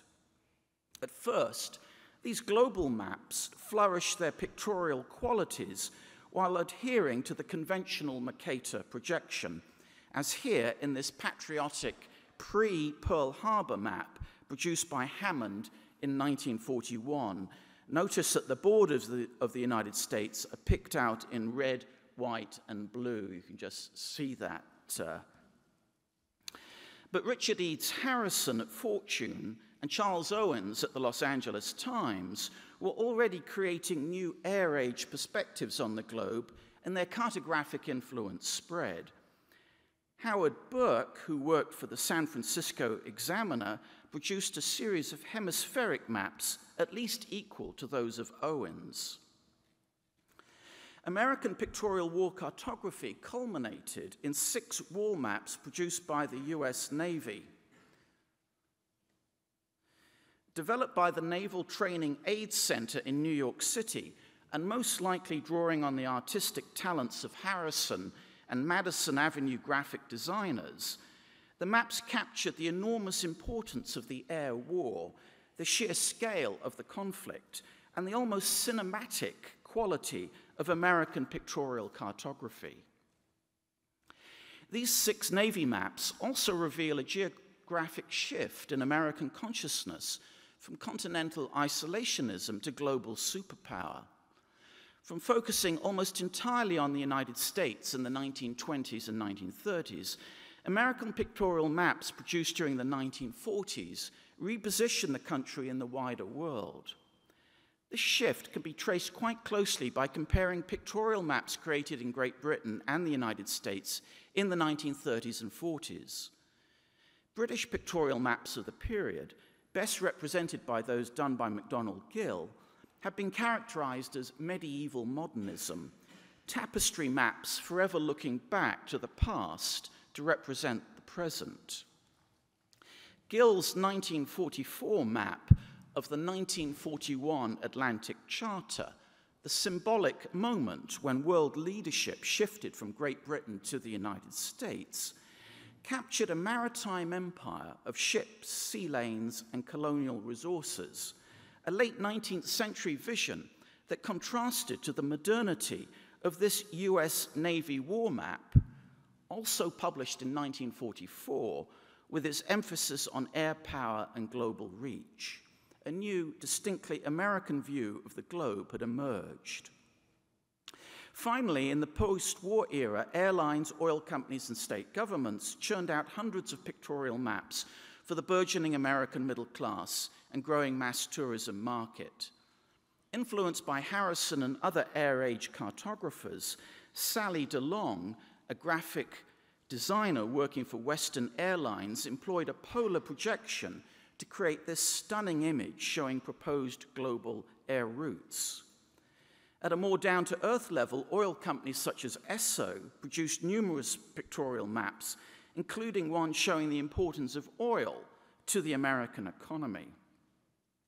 With automobile tourism growing rapidly, touring associations and state bureaus of tourism produced hundreds of colorful maps, such as this Roads to Romance map, created by Gerald Putnam for the Southern California Tourist Association.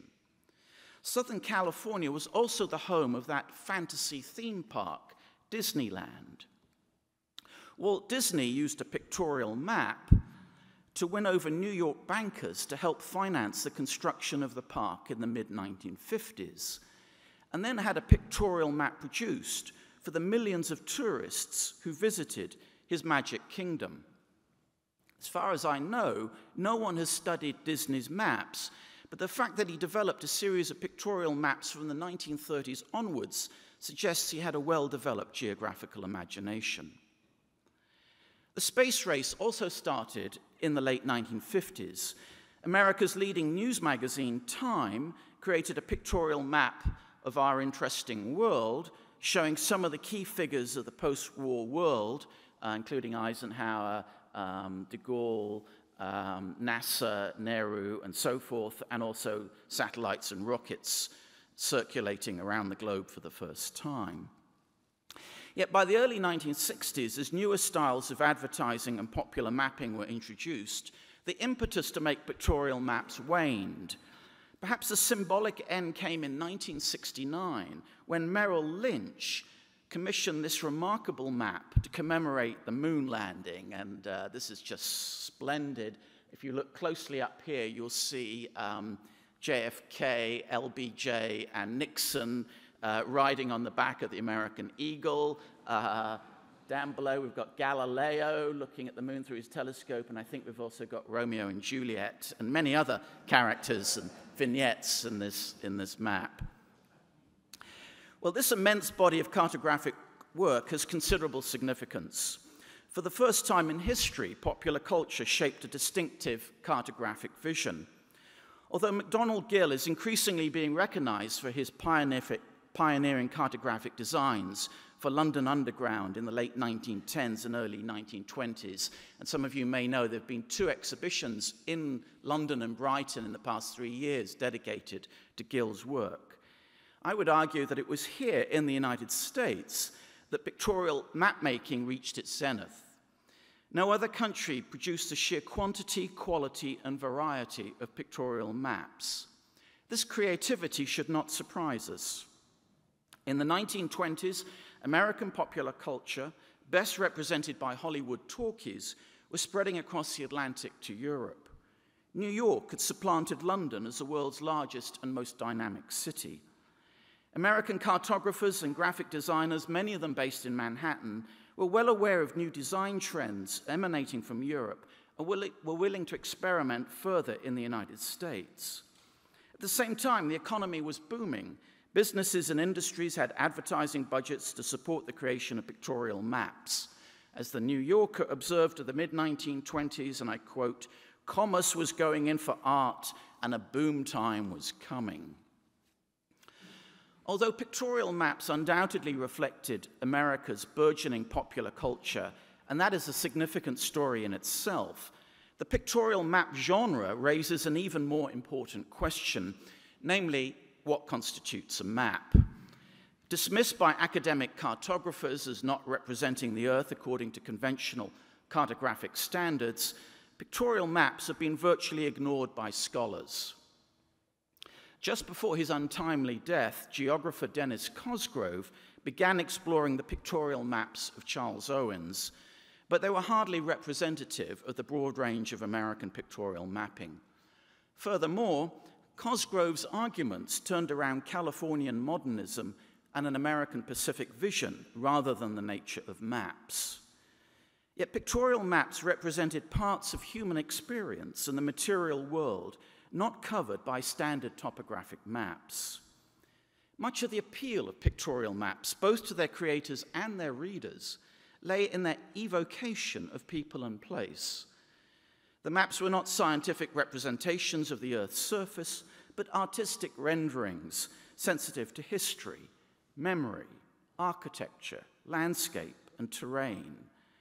Through their combination of text and image, frequently for the purpose of telling a story, pictorial maps displayed a textual richness lacking in scientific wayfinding maps. At their best, pictorial maps contributed to the visualization of America in the early 20th century, and maps produced during the Second World War projected a much larger American vision of the globe. From the 1920s to the 1960s, American pictorial maps were among the most original cartographic creations produced anywhere in the world, a significant, if underappreciated, part of the extraordinary exuberance, creativity, and diversity of 20th century American popular culture. Thank you.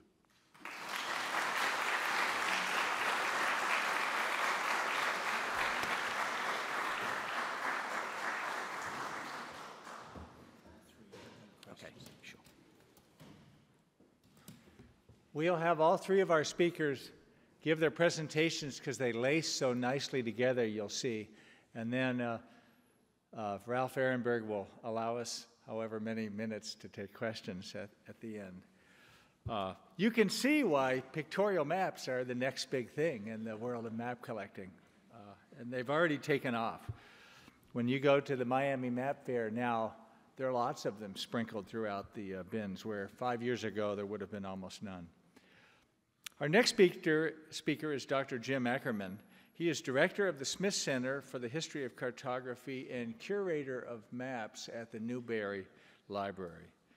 Now, he has toiled in the field of 20th century map making for a very long time.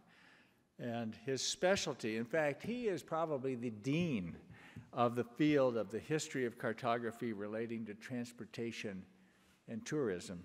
And so we're going to be enlightened by him today. He has an extensive list of publications, but I'll just mention 2, the Imperial Map, which came out in 2005, and Maps, Finding Our Place in the World, which was both published by the University of Chicago Press. He has curated or co-curated 7 different major exhibitions of maps, particularly Chicago's Festival of Maps. Who among you went to the tremendous extravaganza? I see lots of hands up in Chicago. Was it 2007? 2007. 23 different institutions had exhibits? Over 30. It was incredible. It was incredible. Well, you were a major factor in that, and we are grateful to that. He has also embraced the digital world, and he has created many, even award-winning websites with major and prestigious funding sources for the websites relating to mapping for educational and learning. But the fact that you may not know about this man is that he is a very serious player of war board games.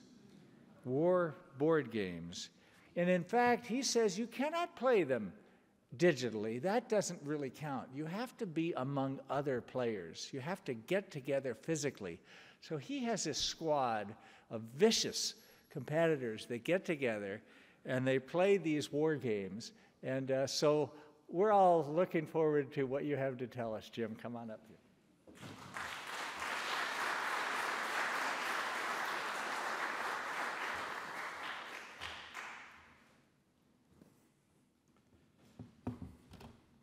Well, thanks, Wes. I apologize for the computer.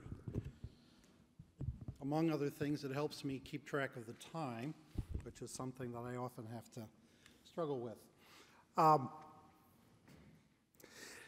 I never confessed about this war game thing, and when Wes asked me to tell him something that was had something different didn't have anything to do with maps, this is what I came up with. And of course, playing a war game is fundamentally a mapping exercise because the board itself is acted out upon maps. The first thing I said was travel. And I do find that it's very hard to distinguish my personal life from my academic life in many, many ways. And perhaps this talk is something that grows out of that because as many historians and geographers will confess to you, their lifetime interest begins with reading road maps, at least of a certain generation. After this trip, if I may add one more personal note, I'm about to go to visit my mother, who'll be celebrating her 90th birthday on Monday. And the family's been asked to give them each a gag gift them. So I have in my personal collection a 1962 Rand McNally Road Atlas that I'm giving to her because she long claims that my lifetime illness of being interested in maps came from her act of passing a road map to the back seat so I would quiet down. And it obviously worked. Well, normally when people talk about it, and those of you who know my work, earlier work, normally when people talk about, sorry about this.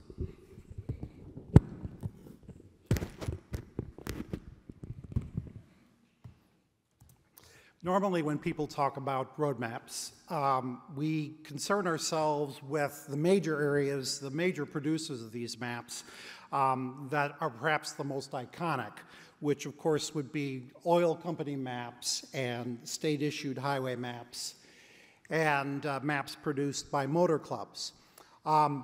These have been focused on because they are somewhat respectable cartographically in the sense that they are more accurate. They are accurate, reasonably comprehensive, professionally designed, often by well-known and reputed cartographers, and trustworthy in their core apparent purposes, making route choices and supporting navigation.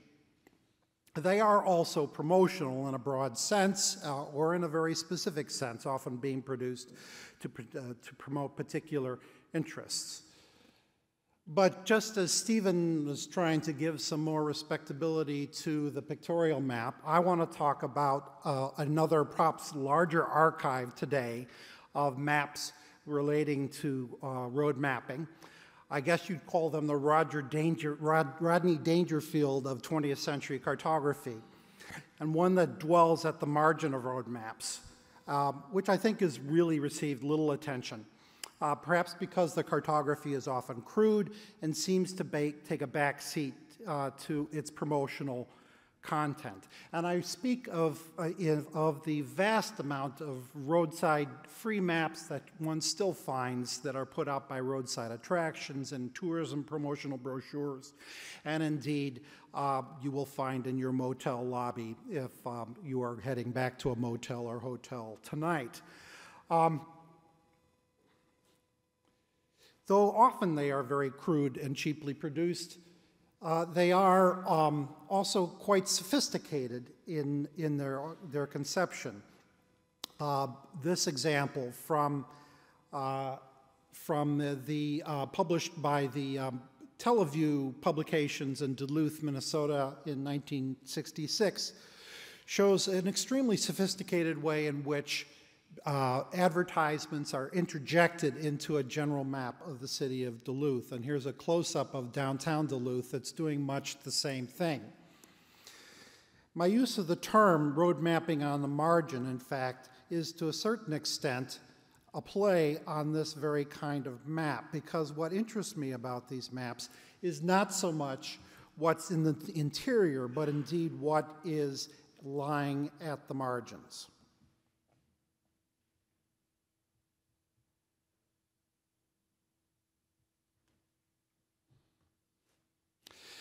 They are also at the margins because they are often discarded.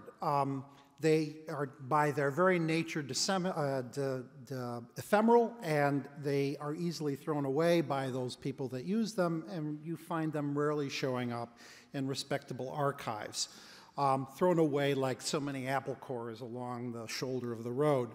A good illustration of this is a Springfield map that we acquired in 1999, which I let my daughter spend a little too much time with. It still remains in my archive, but I have a feeling it's never going to pass muster at the Newberry. But then again, maybe it will.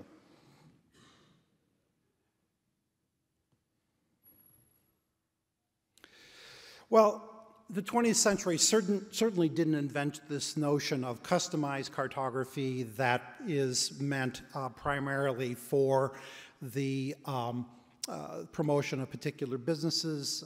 Rand McNally was, for example, a great pioneer in custom railroad maps that were made to promote the lands and travel connected with particular lines.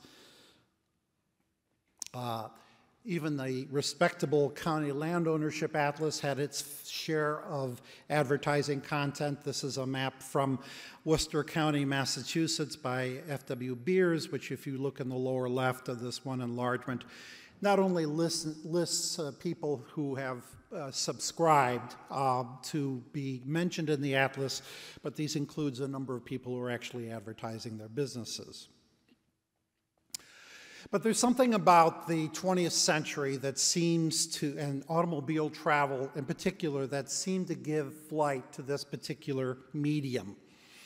I think it's partly due to the fact of the tremendous amount of mobility that people have in traveling around by the automobile, that the businesses that are connected with them seem to fairly cry out for their attention, and they do so literally on the maps that are included.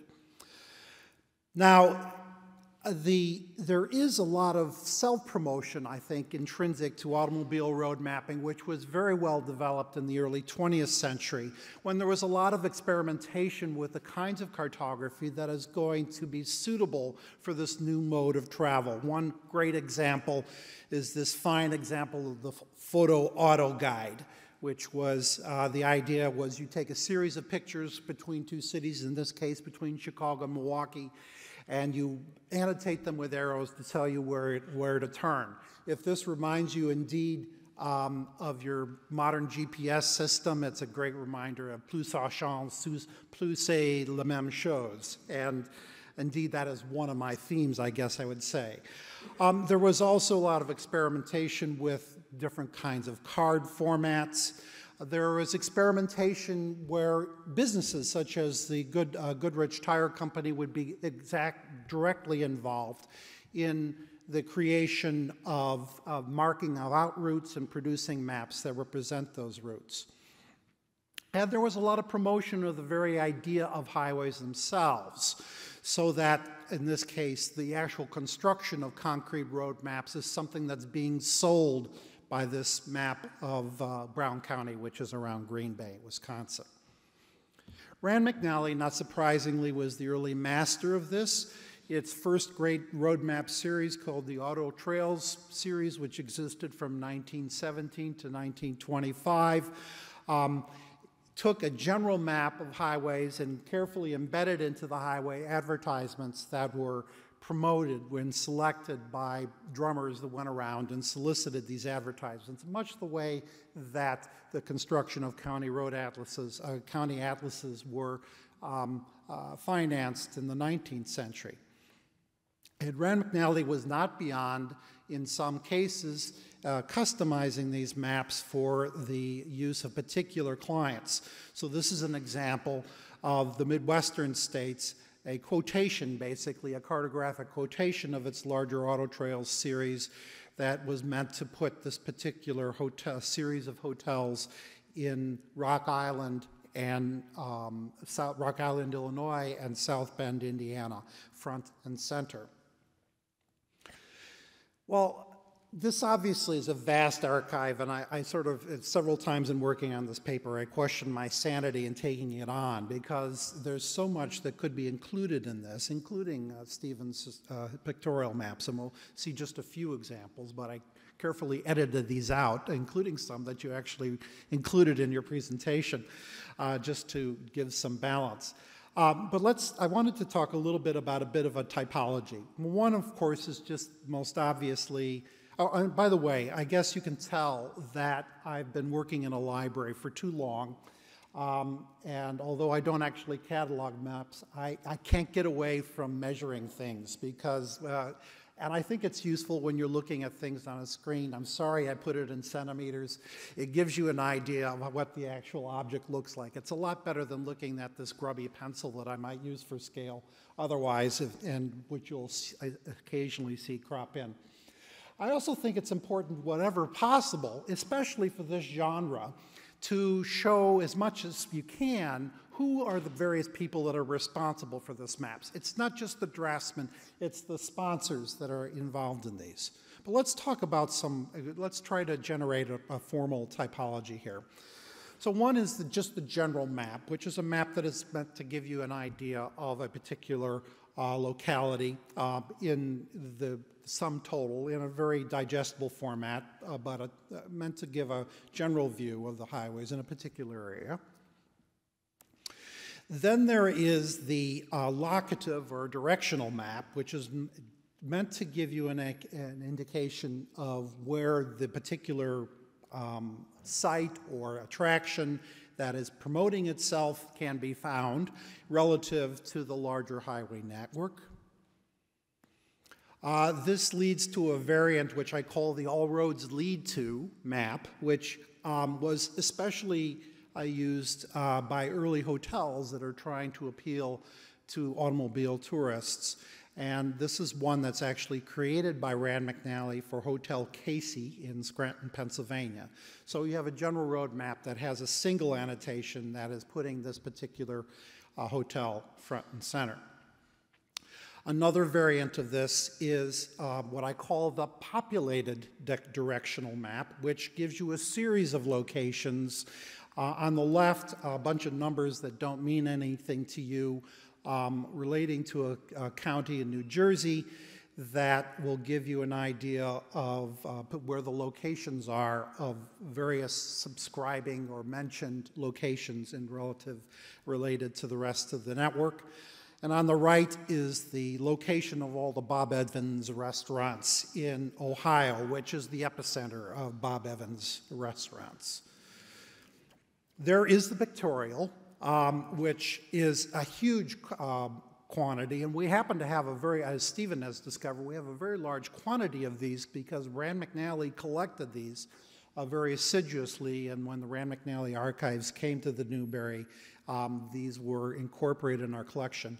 But this one is a particular type of pictorial map that is involved in, that is a tour. That is, you're taking those populated sites and you're organizing a particular way of order in which you're going to experience them.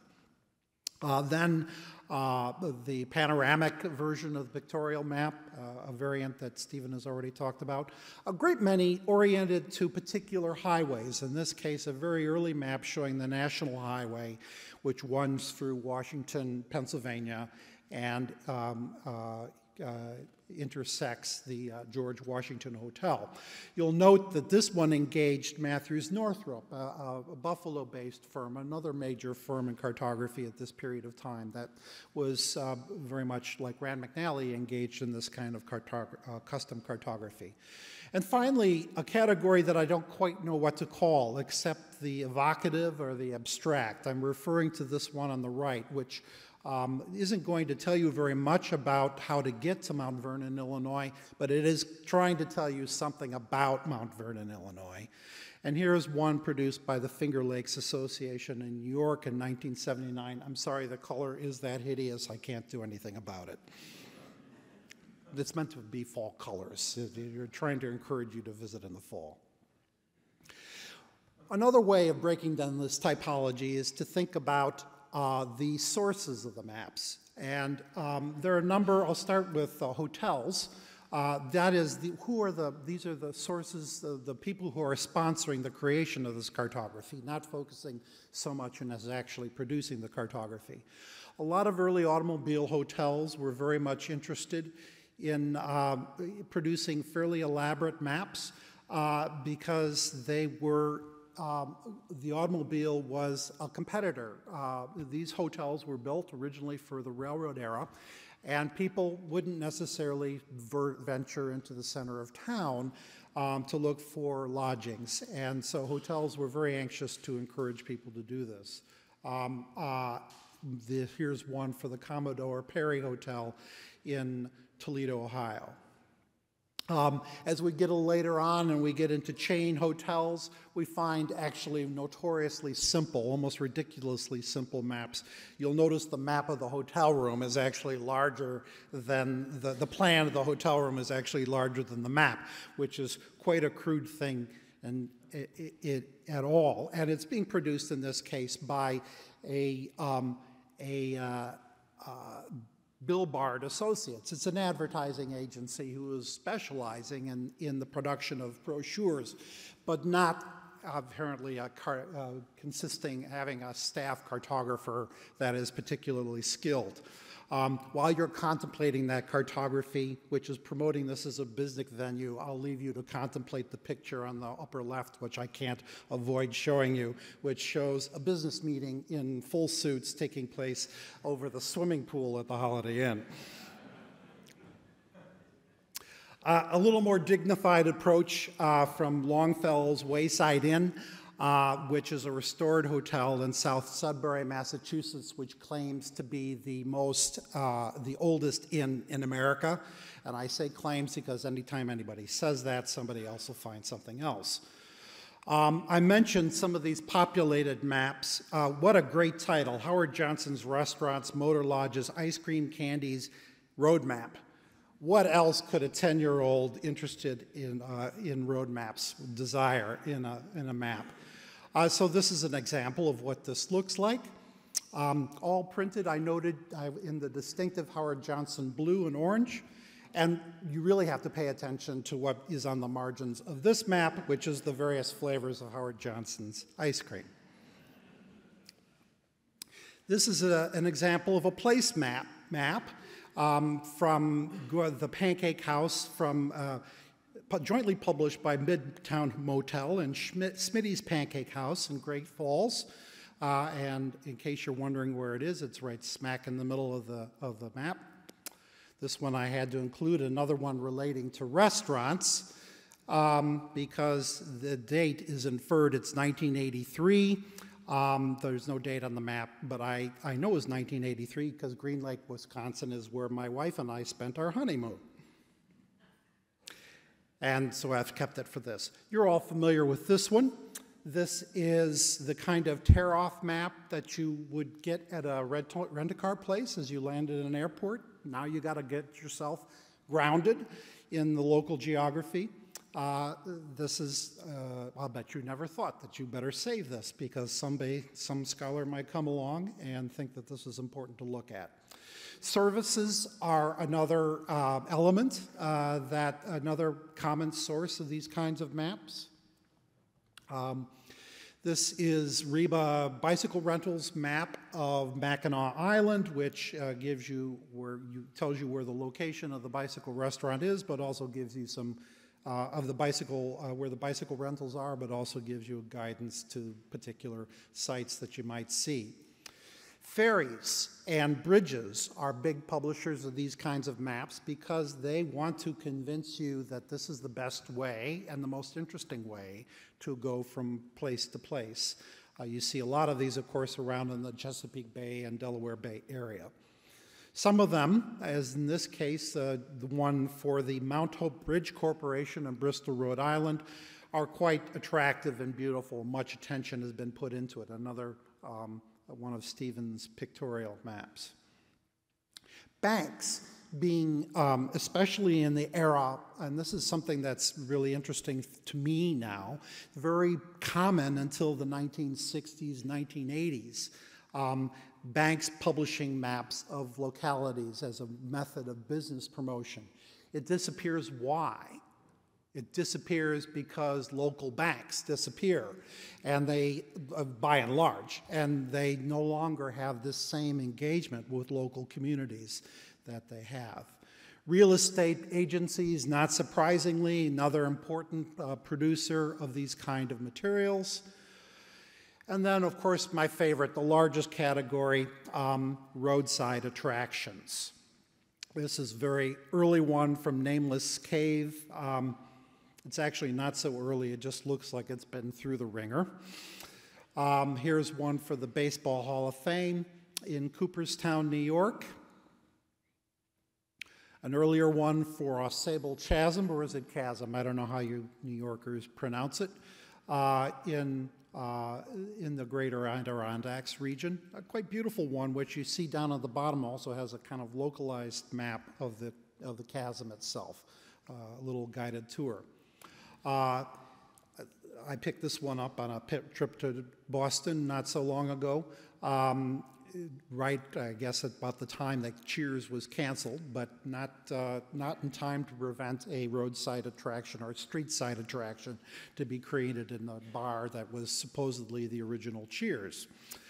There are roadside attractions that are produced that are government sites as well, and not surprisingly, the government doesn't do a very good job of spicing these up. It's very functional, and these tend to be produced based directly on governmental maps. These include things like engineering marvels, such as Fort Peck, the Fort Peck Dam.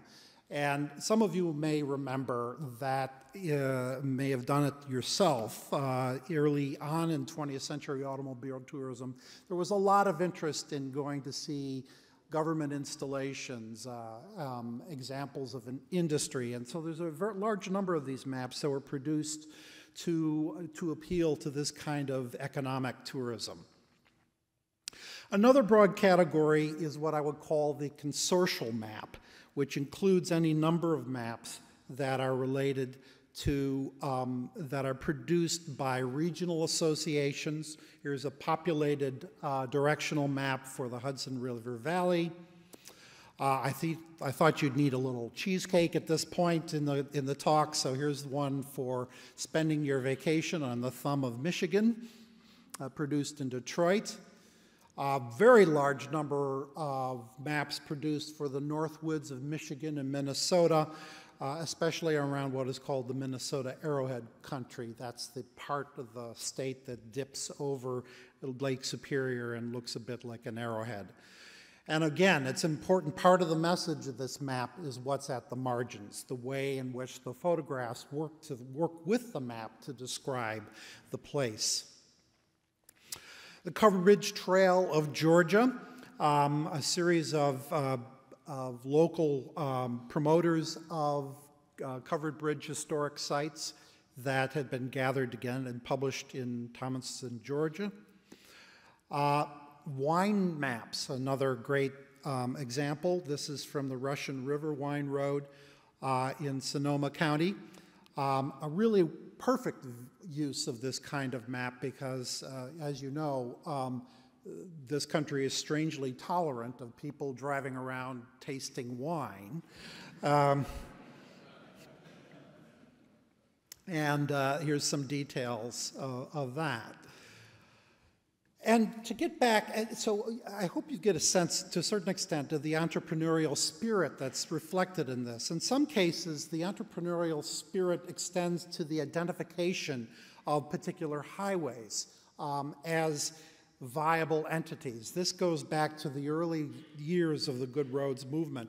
One good example is the Appalachian Scenic Highway, which was promoted by the owner of a hotel, Roscoe Marvel, in Asheville, North Carolina. And he got a number of other hotel owners along the crest of the Appalachians to get behind the creation of a map, creation of this highway, even though it had no official government status, as a way of promoting tourism and bringing tourists to these locations. There are much simpler, cheaper examples. This one is the US 441, the Uncle Remus route, which is a rather large, rather long strip map, only 10 centimeters wide, but 68 centimeters long. Another example for the Dixie Highway, which in its later years. And I wanted to call your attention to often the way these maps are customized is by issuing them to member organizations who would then stamp their name, in this case the Shelby Motel, as a way of promoting their particular business. Consortial maps can also be agreements among neighboring states, as is in the case of the Lincoln Heritage Trail, a joint effort of Illinois, Indiana, and Kentucky tourist bureaus. They can also produce rather beautiful, they can also be devoted to particular cities. This may be one that Stephen knows, a beautiful map of St. Paul with wonderful Art Deco, industrial, modernist motifs. This one is specifically for Wes's benefit. It's the Denver Convention and Visitors Bureau from the 1950s. And they can be somewhat more prosaic in their presentation, as in the case of this simple map of Gallia County, Ohio, which is basically the map produced by the County Transportation Agency with a little advertising strapped on. The last category that I'd like to talk about is maps that are produced by niche publishers that are specifically catering to this trade. One great example is the travel map company of Prairie du Chien, Wisconsin, which produced in the 60s and 70s these maps, all according to the same formula, for diners and local hotels. And they would, in return for their mention on their map, they'd get a series of placemats and placemats that they would put in front of their patrons. Pictorial maps. They're sort of the mass-produced aspect of pictorial maps, maps that would sell subscriptions to businesses that would then get pictures of their businesses put on those maps. You are probably familiar with some of these. This is one produced by a company based in Seattle. During the 1920s and 1930s, individual entrepreneurs, in this case Ray Walker, would solicit listings of hotels and produce maps in particular areas that would combine this. And then there would be examples of what I call labors of love. This is a wonderful key guide to the Key West and the Florida Keys by George Stevenson, which marries a kind of itinerary with a great discourse on the flora and fauna and natural history of the entire US 1 corridor that stretches out to the Florida Keys. Now, if we look back at county maps, we see that they began fairly, which is the genre I want to conclude with, they began as fairly prosaic maps that were produced by county engineers. And these kinds of maps still exist, but very quickly they realized the potential for tourism in getting behind these rather glossy kinds of publications. And so here's one that's produced by Cape May County. Sometimes they could promote industrial development. This one did a very fine job, Santa Clara County in 1956, on the eve of the a few decade or so before the arrival of the digital industry. The bicentennials seemed to spur a lot of counties to produce historical maps of their locations. This is Dallas County. Not the finest example in terms of cartography. It's extremely hard to read. This one is a map that was put together for New Jersey County, and real PhDs were hired to consult on the places of cultural and historical interest. But you see interwoven with these cultural landmarks are schools and businesses such as New Brunswick Salvage and Delaplane Electrical, which I admit are cultural institutions too, but I don't think that's the reason why they were chosen to be put on this map. Finally, before I conclude, I want to look at an example produced by the Delaware Chesapeake Bay and Bridge Tunnel Complex, which is produced, the map is actually produced by General Drafting Company, which is a very well-known road map publisher.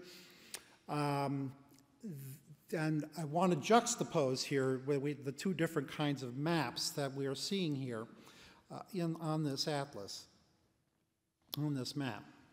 On the left, on the right, we have a map that's pictorial and just sort of provides a very superficial notion of the landscape. But it is a map that, is meant for outward consumption, but as you can see, is not terribly useful for navigation. So to compensate for that, they have a more detailed map that takes this tour and puts it in the context of the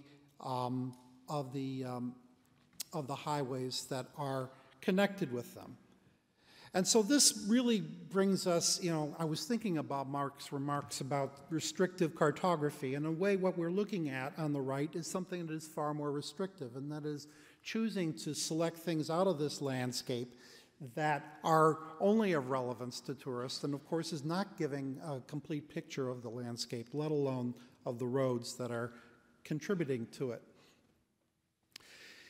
And this leads us to some interesting thoughts, I think, about the social significance of these maps and why I think they're important.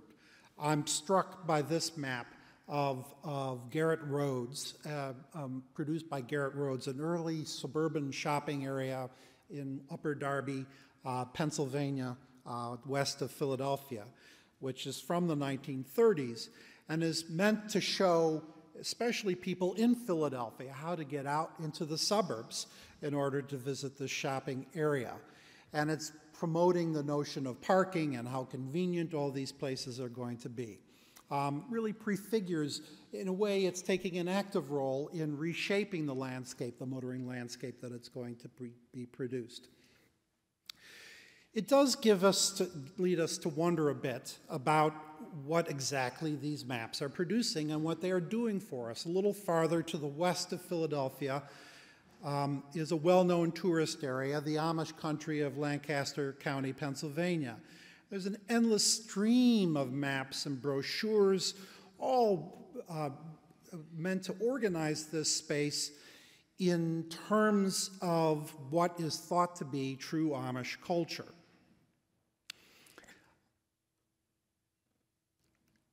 Even a railroad is reduced to a roadside attraction in this particular case. Here's the Eagle Museum. And my favorite in this group, have it your way. Burger King welcomes you to Amish country, apparently done without any irony, showing a motorist coming up, getting a sack of burgers and fries from somebody who's dressed like an Amish woman.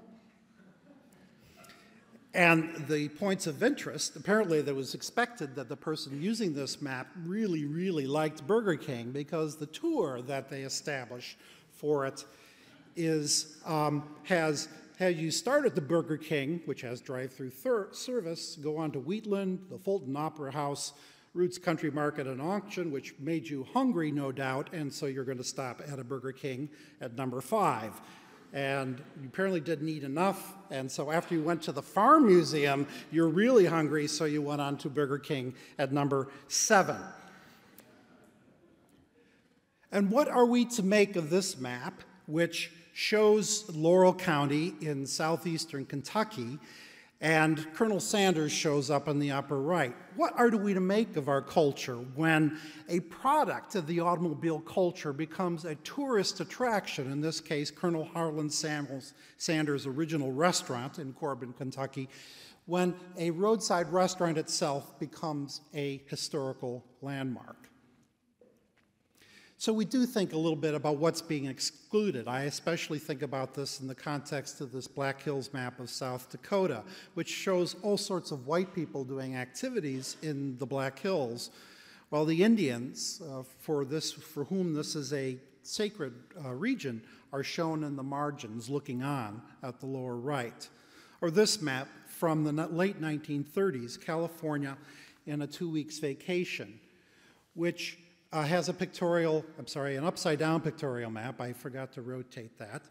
But also designates some automobile tours that you can take, including one to the Orange Empire, where a very young lady can even pick her own oranges. This is done without any sense of irony, while at the same time we have a very prominent warning that says, warning, while attractions for tourists are unlimited, please advise anyone seeking employment not to come to Southern California, as natural attractions have already drawn so many capable, experienced people that the present demand is more than satisfied.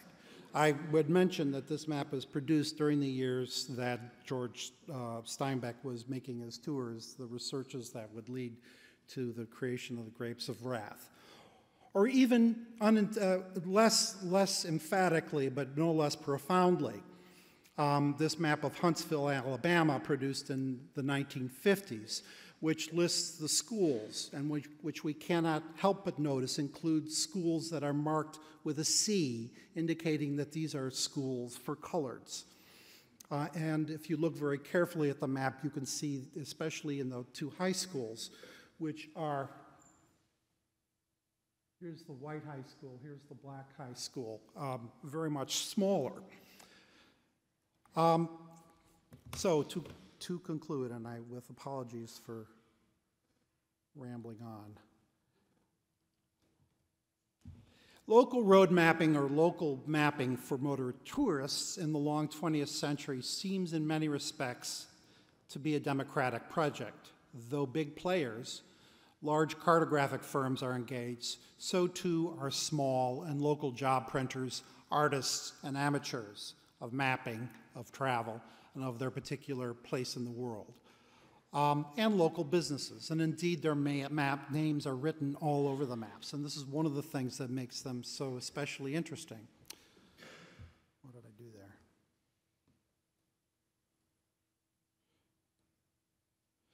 But as these last examples show, that as the historical record of American life, map on the margins of road mapping highlight a social geography that is not simply about leisure travel.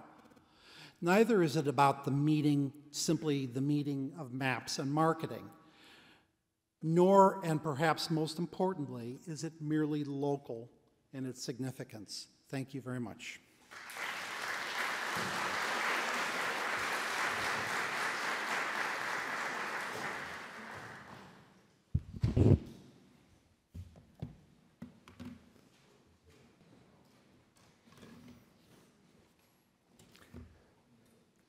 Our next speaker, Ralph Ehrenberg, really needs no introduction, but he deserves one.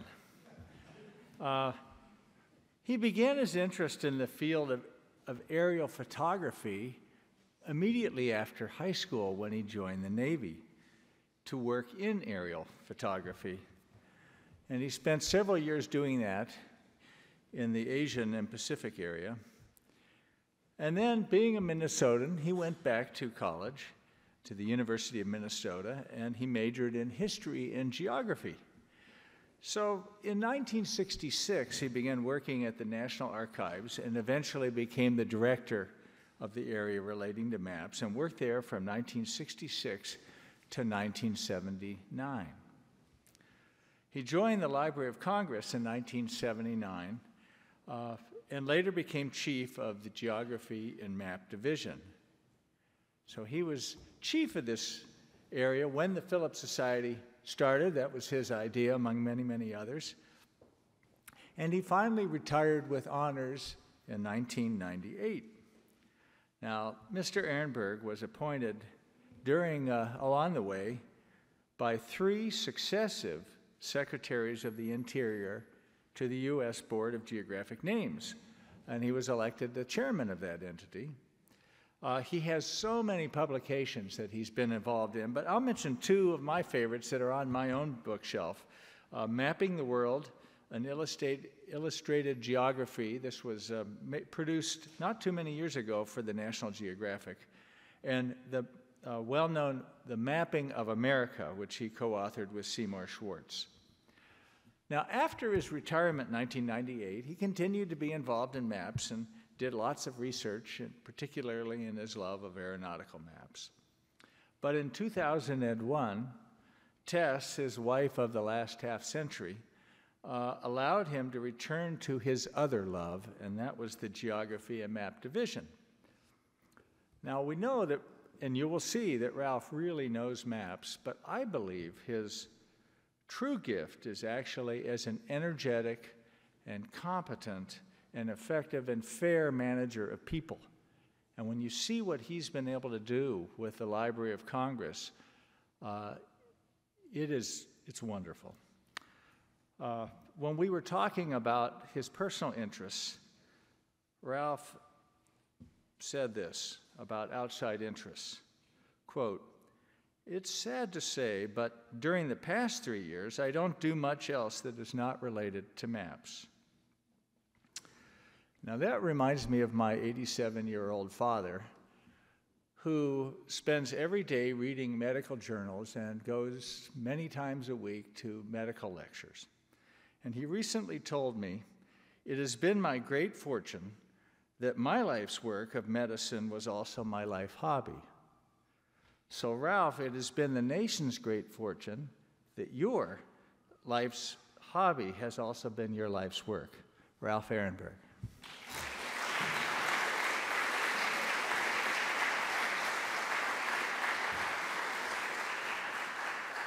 Thank you very much, Wes.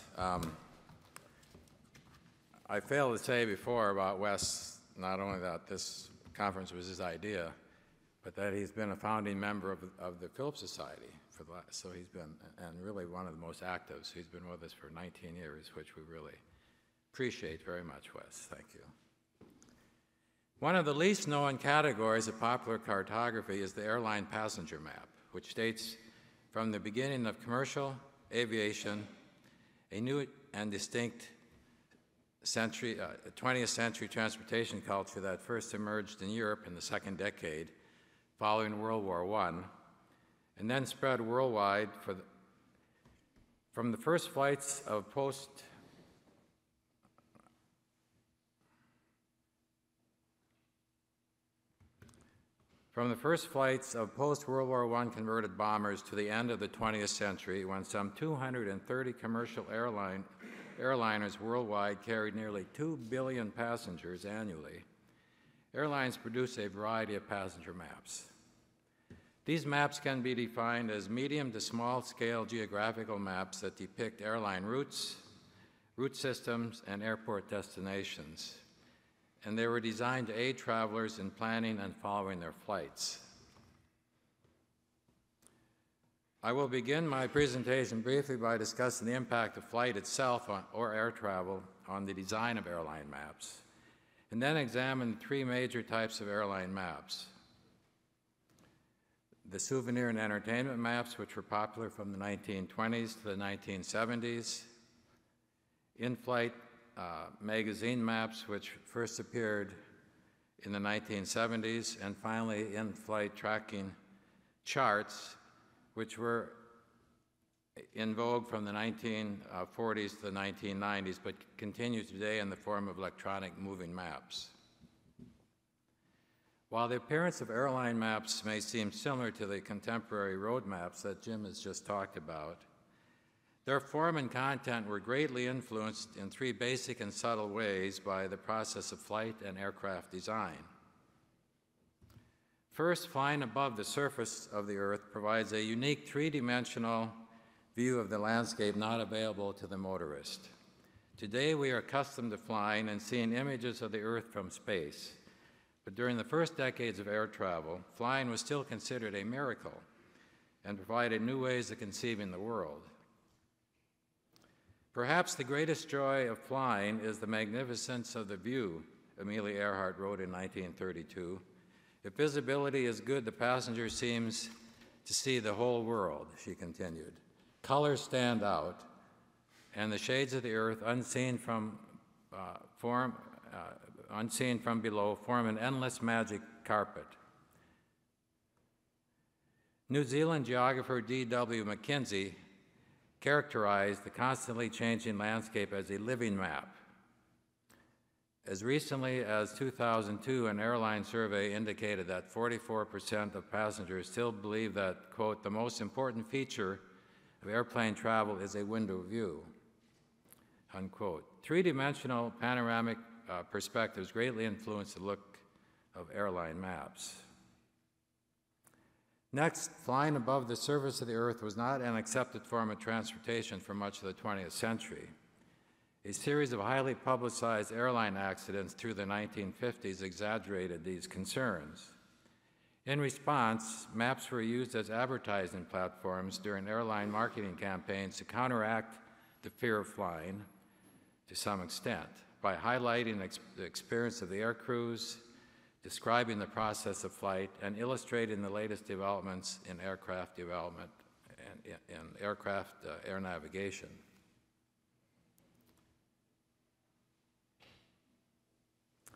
Finally, an airliner's speed, range, service ceiling, and cabin configuration greatly influence the form and content of airline maps. The first category of airline maps that I want to discuss are souvenir and entertainment maps. Prior to airline deregulation in 1978, when air travel was still enjoyable and airliners catered to their customers, major airlines provided passengers with complimentary air travelers kits or flight packets containing information that informed and inspired. These free packets generally included passenger tickets, flight timetables, postcards, sheets of writing, stationery, and airmail, envelopes, leaflets or booklets promoting the airlines, occasionally a set of playing cards, and frequently one or two more maps. Cotton balls and chewing gum for dealing with noise and changes in air pressure were also sometimes included, particularly during the pioneer periods of aviation. During the first 2 decades of commercial flight, airline maps were produced for relatively short-range, slow, unheated, noisy, low-flying aircraft such as the Ford Trimotor and the first all-metal twin-engine Boeing 247 and the Douglas DC-3 that we see here. Prior to World War II, all flying was low altitude because aircraft lacked the proper instruments and the pressurized cabins that would have enabled them to fly above severe weather conditions. While commercial aircraft of that era had service ceilings of 15,000 to 23,000 feet, they generally flew at low altitudes about 1,500 feet, which was perfect for viewing the landscape and following a detailed route map. Furthermore, aircraft of that era were configured to carry 8 to 21 passengers with seating arrangements in 2 single rows or a single and double row combination, which provided most passengers access to large cabin windows. Maps were one of the first diversions for these early air travelers during their noisy, bumpy, often sickening rides. The first passenger maps were generally route maps formatted as linear map strips with flight routes depicted by a bold black or red line within a narrow band of geographical and aeronautical information. Their form and content were modeled on contemporary World War I era air navigation scroll maps that were designed to be mounted on aircraft instrument panels, illustrated in this photo of French flying ace Juan Navarre. Strip maps originated with European airlines and continued as the map of choice until World War II, with Air India, Air France, Alitalia, and Sabena Airlines briefly returning to this genre during the post-war period. They were issued initially as fold-out pocket maps that ranged up to 3 meters in length. Produced for the relatively slow-flying, low-altitude, large window aircraft of the interwar years, when flying was still a novelty and identifying points of interest from the air was one of flying's greatest pleasures, these maps were designed to help passengers locate their position and add interest to the trip. Perspective drawings, aerial photographs, and textual geographies illustrating and describing prominent scenic and cultural landmarks were often added to aid in this process. Distances were denoted in kilometers or miles, generally at standard intervals of 10, 20, 50, or 100 units, similar to air navigation charts. Because the long strip maps were difficult to manipulate in airline seats, some airlines also produced strip maps in the form of small pocket atlases, which were much easier to handle and read. McNally was a leader in this area beginning in about 1933 with the United Airlines contract. Cover art was used to promote new aircraft such as the Boeing 247, the world's first modern airliner, which made possible coast-to-coast travel between New York City and San Francisco in less than 20 hours, with only 7 intermediate stops. Systems maps were similar to route maps, but displayed an airline's entire network of routes. McNally entered the field of airline map publishing in 1929 with this illustrated map designed for transcontinental air transport, the forerunner of TWA, which pioneered the first coast-to-coast route in the United States, a 48-hour transcontinental transportation service linking New York City and Los Angeles. Designed and developed by Charles Lindbergh, who's photographed in the pilot seat of the Ford Trimotor that we see here, it was a combination air-rail route, since night flying had not yet been perfected. A black line indicates that section of the route covered by train service, which was used in 2 consecutive evenings. A purple line with a symbol of an airplane outlined in white identifies those segments of the route that were covered by air service. Measuring 38 by 80 centimeters, the map was illustrated in the tradition of pictorial maps, with landscape features and cities displayed that were found along the route. I am simply amazed at the detail that has gone into this TAT map line. Anne Morrow Lindbergh wrote to a friend in 1929 during the inaugural flight flown by her husband Charles. They give so much care to comfort and luxuries.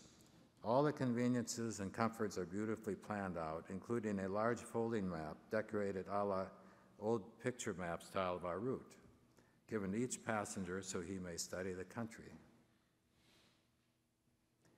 It was not until the mid-1930s, however, that systems maps began to replace strip maps as the primary airline route map in the United States. This transformation was influenced by Postmaster General Walter Folger Brown's forced merger of some 30 small regional airlines into 4 giant carriers: American, Eastern, United, and Transcontinental, and Western Air, or TWA. And the introduction at the same time of the 2 twin-engine long-haul commercial aircraft that revolutionized air travel, the Boeing 247 and the particularly the Douglas DC-3. These two actions placed the United States in a leadership role in air transportation, which it came to dominate for the next half century.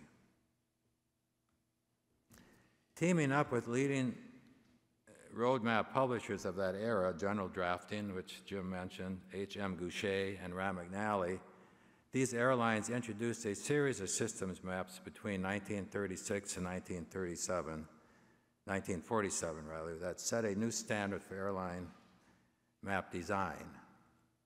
These large fold-out maps, measuring up to 121 centimeters in length, generally included a comprehensive route network map on one side, the front side, and individual route maps in the form of strip maps on the verso, which are often enhanced with insets of scenic views and narrative descriptions of cities and iconic landmarks. Although their design and format were similar to automobile road maps, the airline maps often included descriptions and illustrations relating to flight procedures, aircraft reliability, and navigation aids for promotional and safety purposes.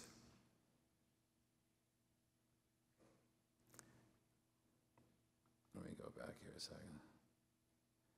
Note the cloud atlas on the upper left-hand corner.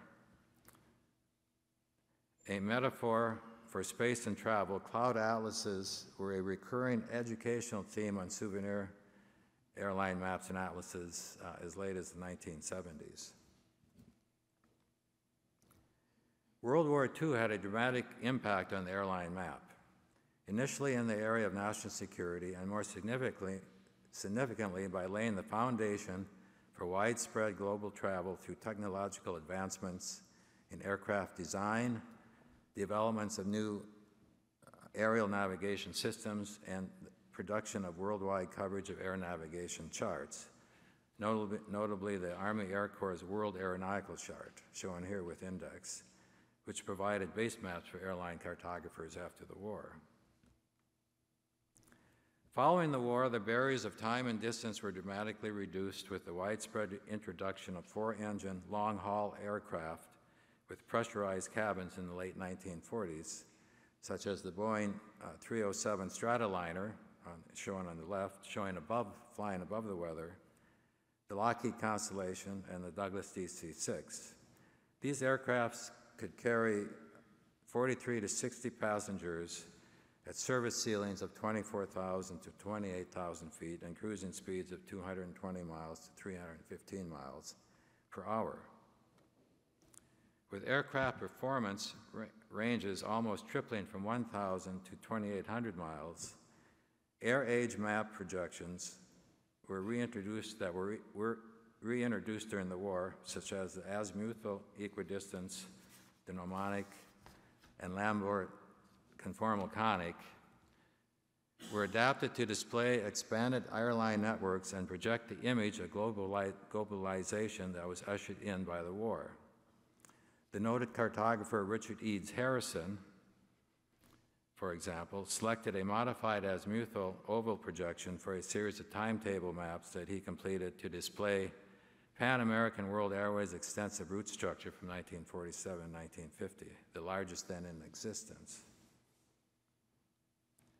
The geographic scope and span of the war forced the public to think of the Earth more and more as the round sphere it really is, Harrison wrote in 1943. And as this truth becomes clearer, we find that it is causing us to change many of our ideas about geography. We are turning more and more to the globe and to maps which are projected in such a way that they show true distance.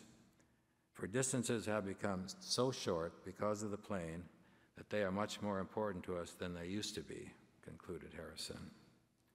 As TWA and American Overseas Airways joined Pan American Airways with overseas routes, following the war, they quickly adopted the globe not only to project their worldwide networks, but as a symbol for their international reach.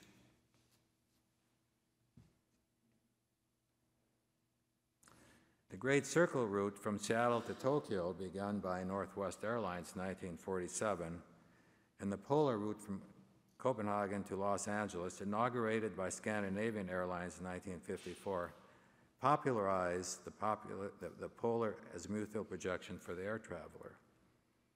As early as 1943, TWA promoted this projection, which it dubbed the World Air Map in a 12-page brochure titled The Air Age.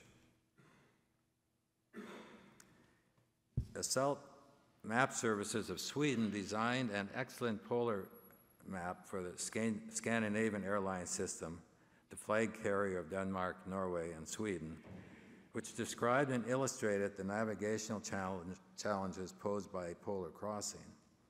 TWA and Northwest issued similar information brochures concerning the azimuthal projection as well as the Mercator and the conformal conic. Airline maps also became more generalized and less detailed as aircraft speeds and flying ceilings progressively increased, propelling air travelers above the clouds at velocities and altitudes too fast and too high to see particular landmarks.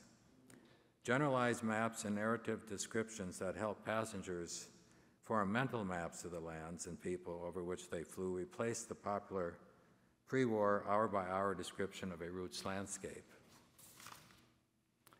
As part of this effort, the layer tinting or hypsometric coloring technique seen here, which was the most widely used method of portraying landform on physical maps and atlases at that time, was gradually replaced by plastic or hill shading.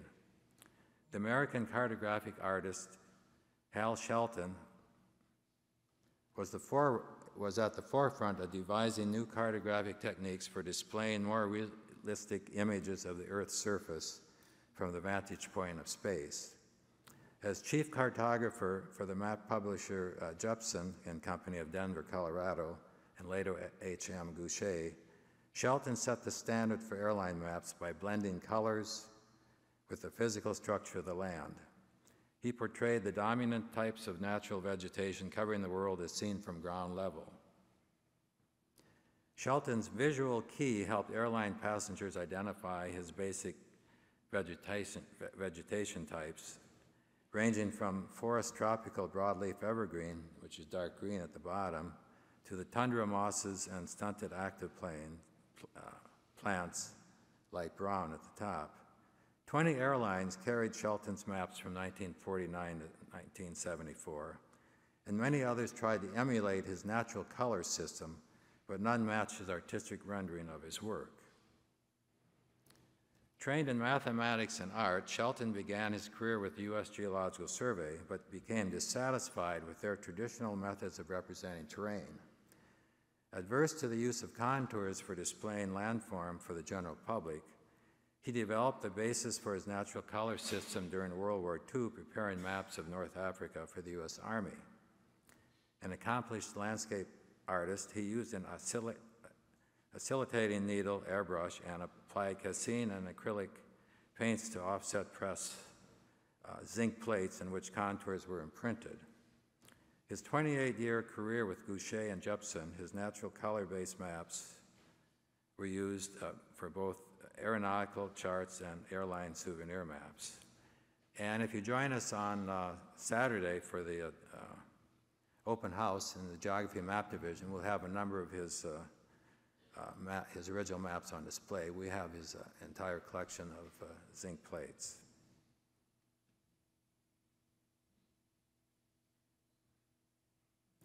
The most productive period of airline souvenir and entertainment map production coincided with the first jet age from 1958 to 1970, a period of rising incomes, leisure time, and unprecedented increases in passenger volumes.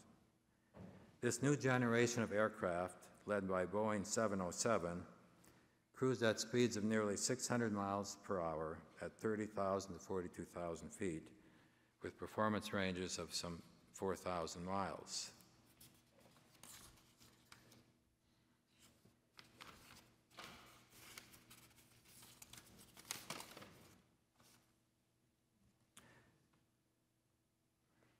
Speed and geography were the new marketing strategies as airlines lifted the sensation of flight itself towards a mass market system of travel which was cheap, simple, and democratic, observed historian Frank Jackson. These new performance levels inspired novel changes in map design, such as a new distance scale that compared the speed of jet airliners and time saved with piston and turboprop planes. The almost universal adoption of Shelton's natural color concept for depicting the Earth's surface, smaller scale systems maps for long-haul routes, and the elimination of national political boundaries suggestive of globalization and of international airlines. American carriers also promoted travel through their maps. You know, in our business, we are actually selling geography, not airplane rides, Pan American's traffic and sales personnel were taught. Pan America published a 6-part map series of its world route network in 1960, for example, that then stretched more than 70,000 miles into 114 cities in 80 countries and on 6 continents. This series is one of my favorites since the images of the globes were based on photographs from the 6-foot diameter, 500-pound Rand McNally geophysical globe donated to the Library of Congress by Andrew McNally III in 1992 in honor of the Columbus Quincentenary and the 27th International Geographical Congress. Plastered and hand-painted at Rand McNally's factory in Richmond, Kentucky, it was considered at the time the most accurate model of the Earth ever manufactured. The globe is on permanent display on the 2nd floor mezzanine of the Madison Building, and I hope that you'll have a chance to view that while you're here. Examples of other airline maps devoted to a travel theme included those prepared for Eastern Airlines, who created a joint venture with Hertz Car Rentals. 15 small-scale tourist maps embellished its 1962 systems map. Similarly, American Airlines celebrated our national park system with detailed information on its systems map, since many of the parks are located near cities served by the airline. The red squares on this map indicated navigation checkpoints, which were then provided through radio signals to the aircraft, to the navigator. Nearly 100 national, regional, and international Western airlines issued souvenir and entertainment maps during this period, often with frequent revisions. Print runs of 500,000 were not uncommon. Shelton's popular United Airlines map series, for example, averaged 1.3 million maps issued yearly from 1959 to 1970, with a high of 2.5 million maps distributed in 1967.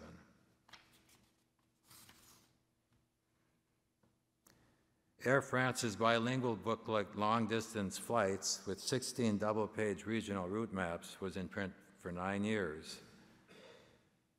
Air India's airline map, The Route of My Jet Carpet, went through 19 editions over 20 years. Initially published by George Phillips and Son Limited in Great Britain in 1959, this large folded systems map with 8 to 12 route maps on the verso was ultimately produced by 5 different printing presses in Great Britain, Sweden, and India, just to give you an idea of the internationalism of this industry. Airline map production numbers decreased dramatically in the 1970s as the airline industry was buffeted by the Arab oil embargo, deregulation of airspace, introduction of wide-body jumbo jets with their twin-engine, twin-passenger aisles, and popularity of in-flight movies. The Boeing 747 and the Lockheed TriStar each held more than 400 passengers, more than twice as many as the first generation of jet carriers, leaving little room to study fold-out maps, plot routes, or view the landscape. By the end of the decade, most airlines had replaced complimentary flight packets with their souvenir maps with in-flight magazines. A product of the jet age, one of its major features is a map or map section, often printed as multi-page inserts by established map publishers. British Overseas Airways Corporation was a leader in this field, reflected by its 1969 magazine, which included 20 pages of maps out of a total of 88 pages in the magazine. These route maps and index differed little from earlier souvenir maps. As the decade progressed, 3 new types of airline maps appeared separately and in in-flight magazines in response to the rapid growth of air traffic and the widespread development of hub and spoke networks of connecting flights triggered by airline deregulation in the United States in 1978, which was followed then in other countries. The first were destination maps, which provide passengers with the location to which their aircraft fly by point and line symbols, generally within an outline map or globe without consideration for geometric or topographic accuracy. Destination maps are generalized, often schematic, or easily read, and generally provide information that can be understood at a glance. Geographic information, if displayed, is limited generally to coastlines, principal rivers, and political or administrative borders. They're widely adopted worldwide in either line or point form by the end of the 20th century. Hub and spoke network maps consist of a standard world or regional system map with inset maps of the individual hubs that comprise the airline's new route systems. These were issued separately as traditional souvenir maps by Eastern and Delta Airlines, but primarily in the form of timetable maps from about 1982 onward. In-flight magazines also introduced the terminal map to the public. Terminal maps displayed airline locations and airport facilities. Designed to aid passengers in making flight connections, they generally complemented destination maps in in-flight magazines, although at least one airline, Delta, issued them as pocket atlases up to 1990. In-flight tracking maps date from the earliest days of commercial flying, as illustrated by this route map mounted on the front cabin wall of a Farman F-60 Goliath in the early 1920s, a French aircraft.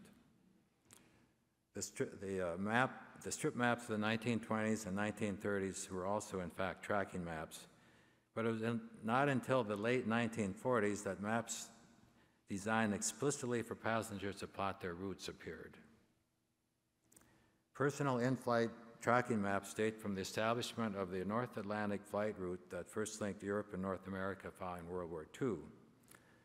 These were made possible by the introduction of the pressurized long-haul aircraft that I've already discussed, and new aircraft navigation techniques such as pressure pattern flying developed during the war by the Army Air Corps' Air Transport Command to move and supply American troops overseas. Instructions were provided on the map sleeve to guide the passenger in plotting his or her route by longitude and latitude based on flight reports from the captain. American overseas airlines plotting charts were soon followed by other airlines with their long ocean crossings. TWA included plotting maps of the North Atlantic within their souvenir atlases from 1950 to 1965. An interesting feature of the TWA map is that it displayed the location of the 10 weather ships stationed at fixed positions in the North Atlantic from 1947 to 1980, monitoring weather conditions aloft and on the surface, which was then sent by radio to aid aerial and surface navigators. It also provided a detailed explanation and diagram of pressure pattern flying, a technique that took advantage of the air currents. Geographer William Lawrence, a World War II navigator, contributed significantly to improving this technique for saving fuel and time during the long ocean crossing. Plotting maps were later reintroduced as single-sheet maps by American Airlines, British Overseas Airlines, Delta, KLM, and SAS under the general title of briefing maps from the captain. And these remain popular souvenirs, often containing the names of crew members and these were issued through the 1990s and finally replaced by electronic moving maps. And here we have an in-flight tracking chart, which you're all familiar with. These began in 1984 with the installation of the first electronic map in Swiss Air and Scandinavian Airways service passenger cabins by Async Airshow, a California firm. Airshow was a real-time map display synchronized with a plane's flight deck airborne electronics. Viewed on bulkhead or seat and video screens, it depicted the flight's route, ground speed, altitude, and distance and time to destination on bulkheads or seat video screens.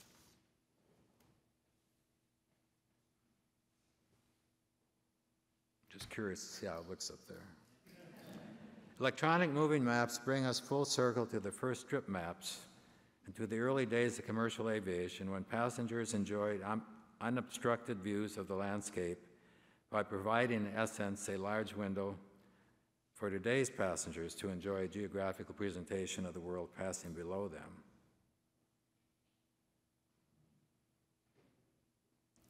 During my brief overview of the history of airline maps, I hope that I have shed some light on this little-known category of popular cartography and perhaps generate further research and reflection. Thank you.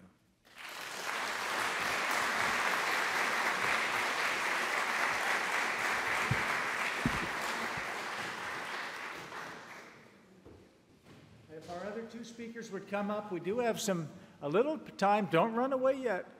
We're not over yet. We have a little bit of time, carefully managed this morning, in accordance with the program for some questions. So if all three speakers would please come forward, and then we'll do our best.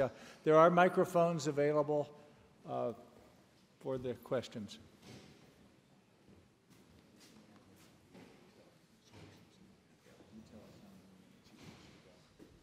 Do we have any questions? I've got the microphone. I hope it works. My question's for Mr. Hornsby. I was curious why you said pictorial maps were disappearing. If you walk out the door into tourist Washington, you can pick up any number of pictorial travel maps. Did you base that on statistics of some kind?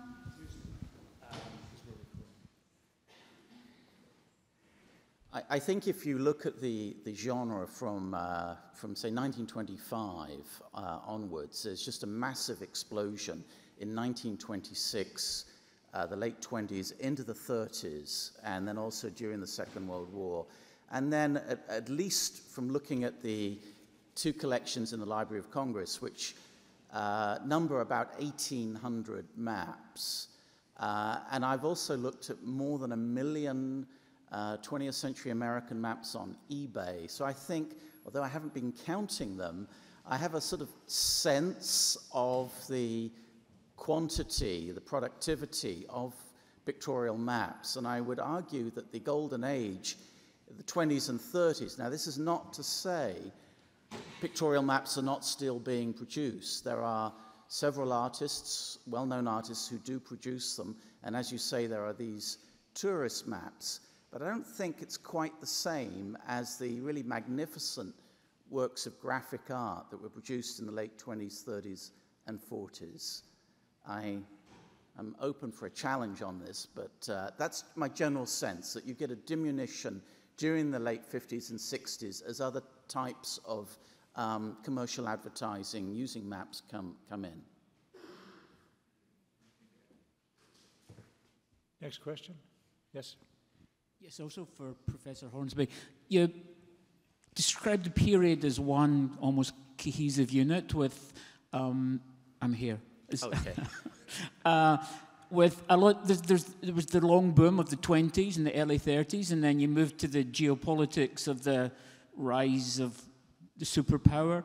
You didn't say anything about popular cartography in the Depression. Was there a Depression cartography, or it must have had some impact that you kind of slided yes, over? That's a good question. And, I mean, unfortunately, although some libraries collect pictorial maps, what hasn't really been collected are the personal papers of the graphic artists and cartographers who were doing this work.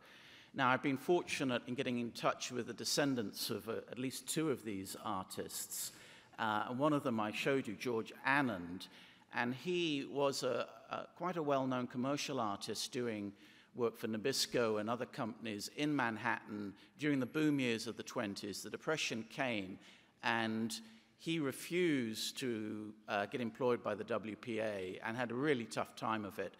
But interestingly, he did pick up quite prestigious jobs, including working for Rand McNally to produce pictorial maps. So certainly there is a great reduction in advertising budgets in the 30s during the Depression, but pictorial maps are still being produced, not just the standalone map or the folded brochure, but Anand, for example, did book covers with maps. In fact, I believe he did the first book cover with a map on it, fictitious map.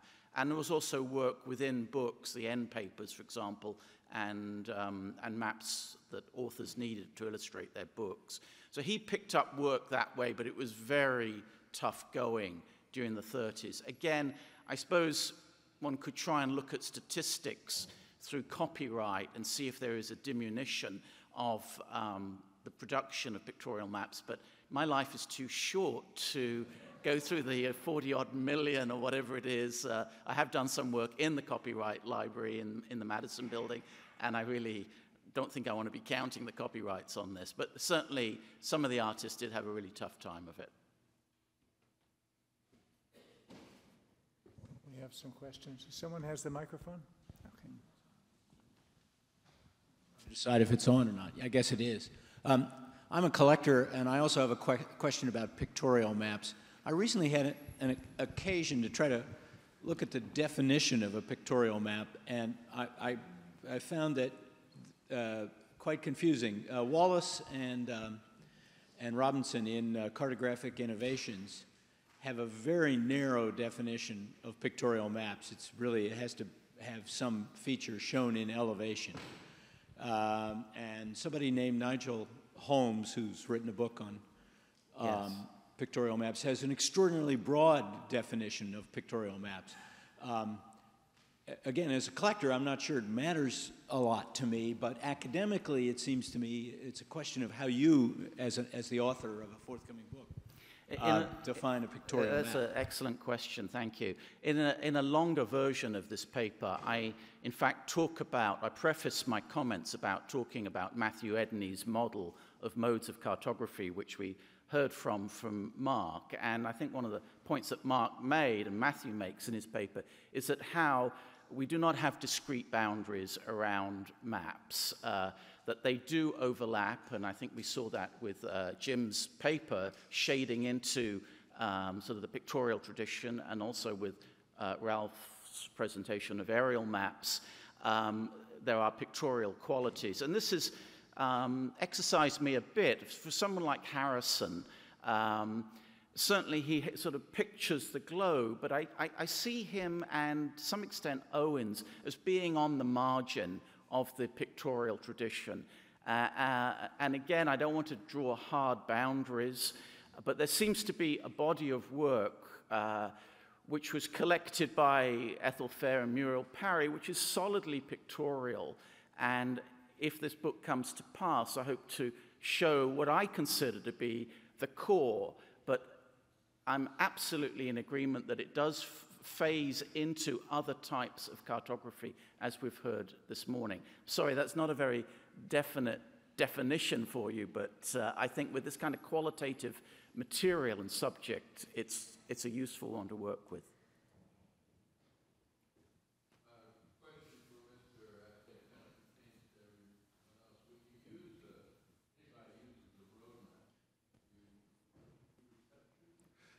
Well, I think it's a very, oh, sorry, I guess it did. The question was, because I think your mic wasn't fully projecting. The question was that maps are not just used for navigation, but to get a sense of the place, give you reasons for travel.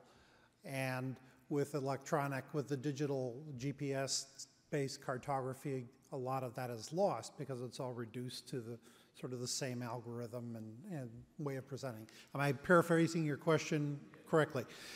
And I think it's a really, really interesting and valid observation. I've thought a lot about this recently because you notice that a lot of the examples that I pulled out are quite recent, partly because they have been things that I've been collecting.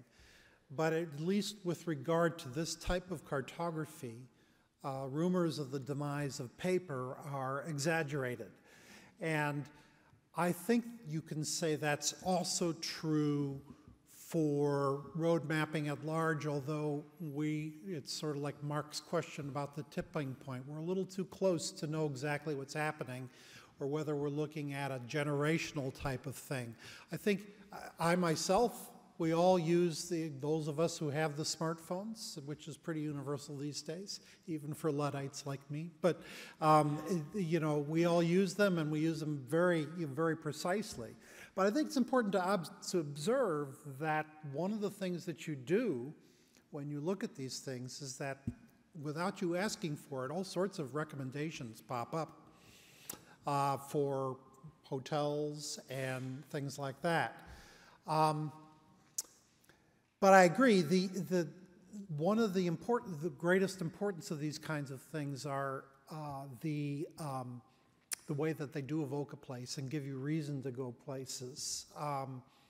That was very much a part of the paper map, and I don't think that this has yet been substituted by the digital, although there's certainly the capacity for that to pop in pictures. People are doing this now in the way they annotate their own travels, and you put a GPS coordinate on a photograph that you take and those kinds of things. So in time, I think that's probably going to be the case. But there's also I think your question gets to the larger question of whether paper is going away, and I think it's too early to say.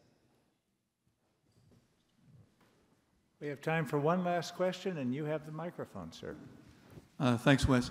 I'd like to poll our three speakers on the issue of legibility. Have you noticed any trends in your respective genres in the legibility of a type, in particular with reference to the size of a type, the contrast between type and background, and also type style? Are these maps easier to read now? Did they go through a phase where they were easier? Or I'm going to use one of your answers. I don't think you'll like my answer, because I don't think that there's such, at least for what I'm looking at, there's such a tremendous variety of these things. I don't see any clear trend. A lot of it has to do with whether it's apparent that a professionally trained cartographer has been schooled, or a graphic artist has been schooled on questions of balance and legibility. But I don't see any chronological trend in that. You see some pretty poorly designed maps with small typefaces. Does that answer your question? I mean, I don't really see a real trend. Yeah, I don't either.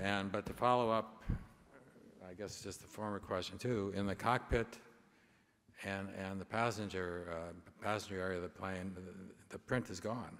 It's all digital. And so they still have the magazine maps, but I just haven't looked at that part of it. Because pictorial maps were often produced by graphic artists right up to the present, they're trained in lettering and typography, and many of these maps really show magnificent examples of calligraphy. And again, to refer back to George Annand, he belonged to two calligraphy societies, I think one in the United States and one in Britain. So he was very aware of calligraphy and trends in lettering. And I think these artists prided themselves in making very legible maps. I think this morning's session has been very interesting. And we have three learned speakers here, and a fourth as well. And all four of them will stay up in this front area for your questions after we break. Please join me in thanking them. This has been a presentation of the Library of Congress. Visit us at loc.gov.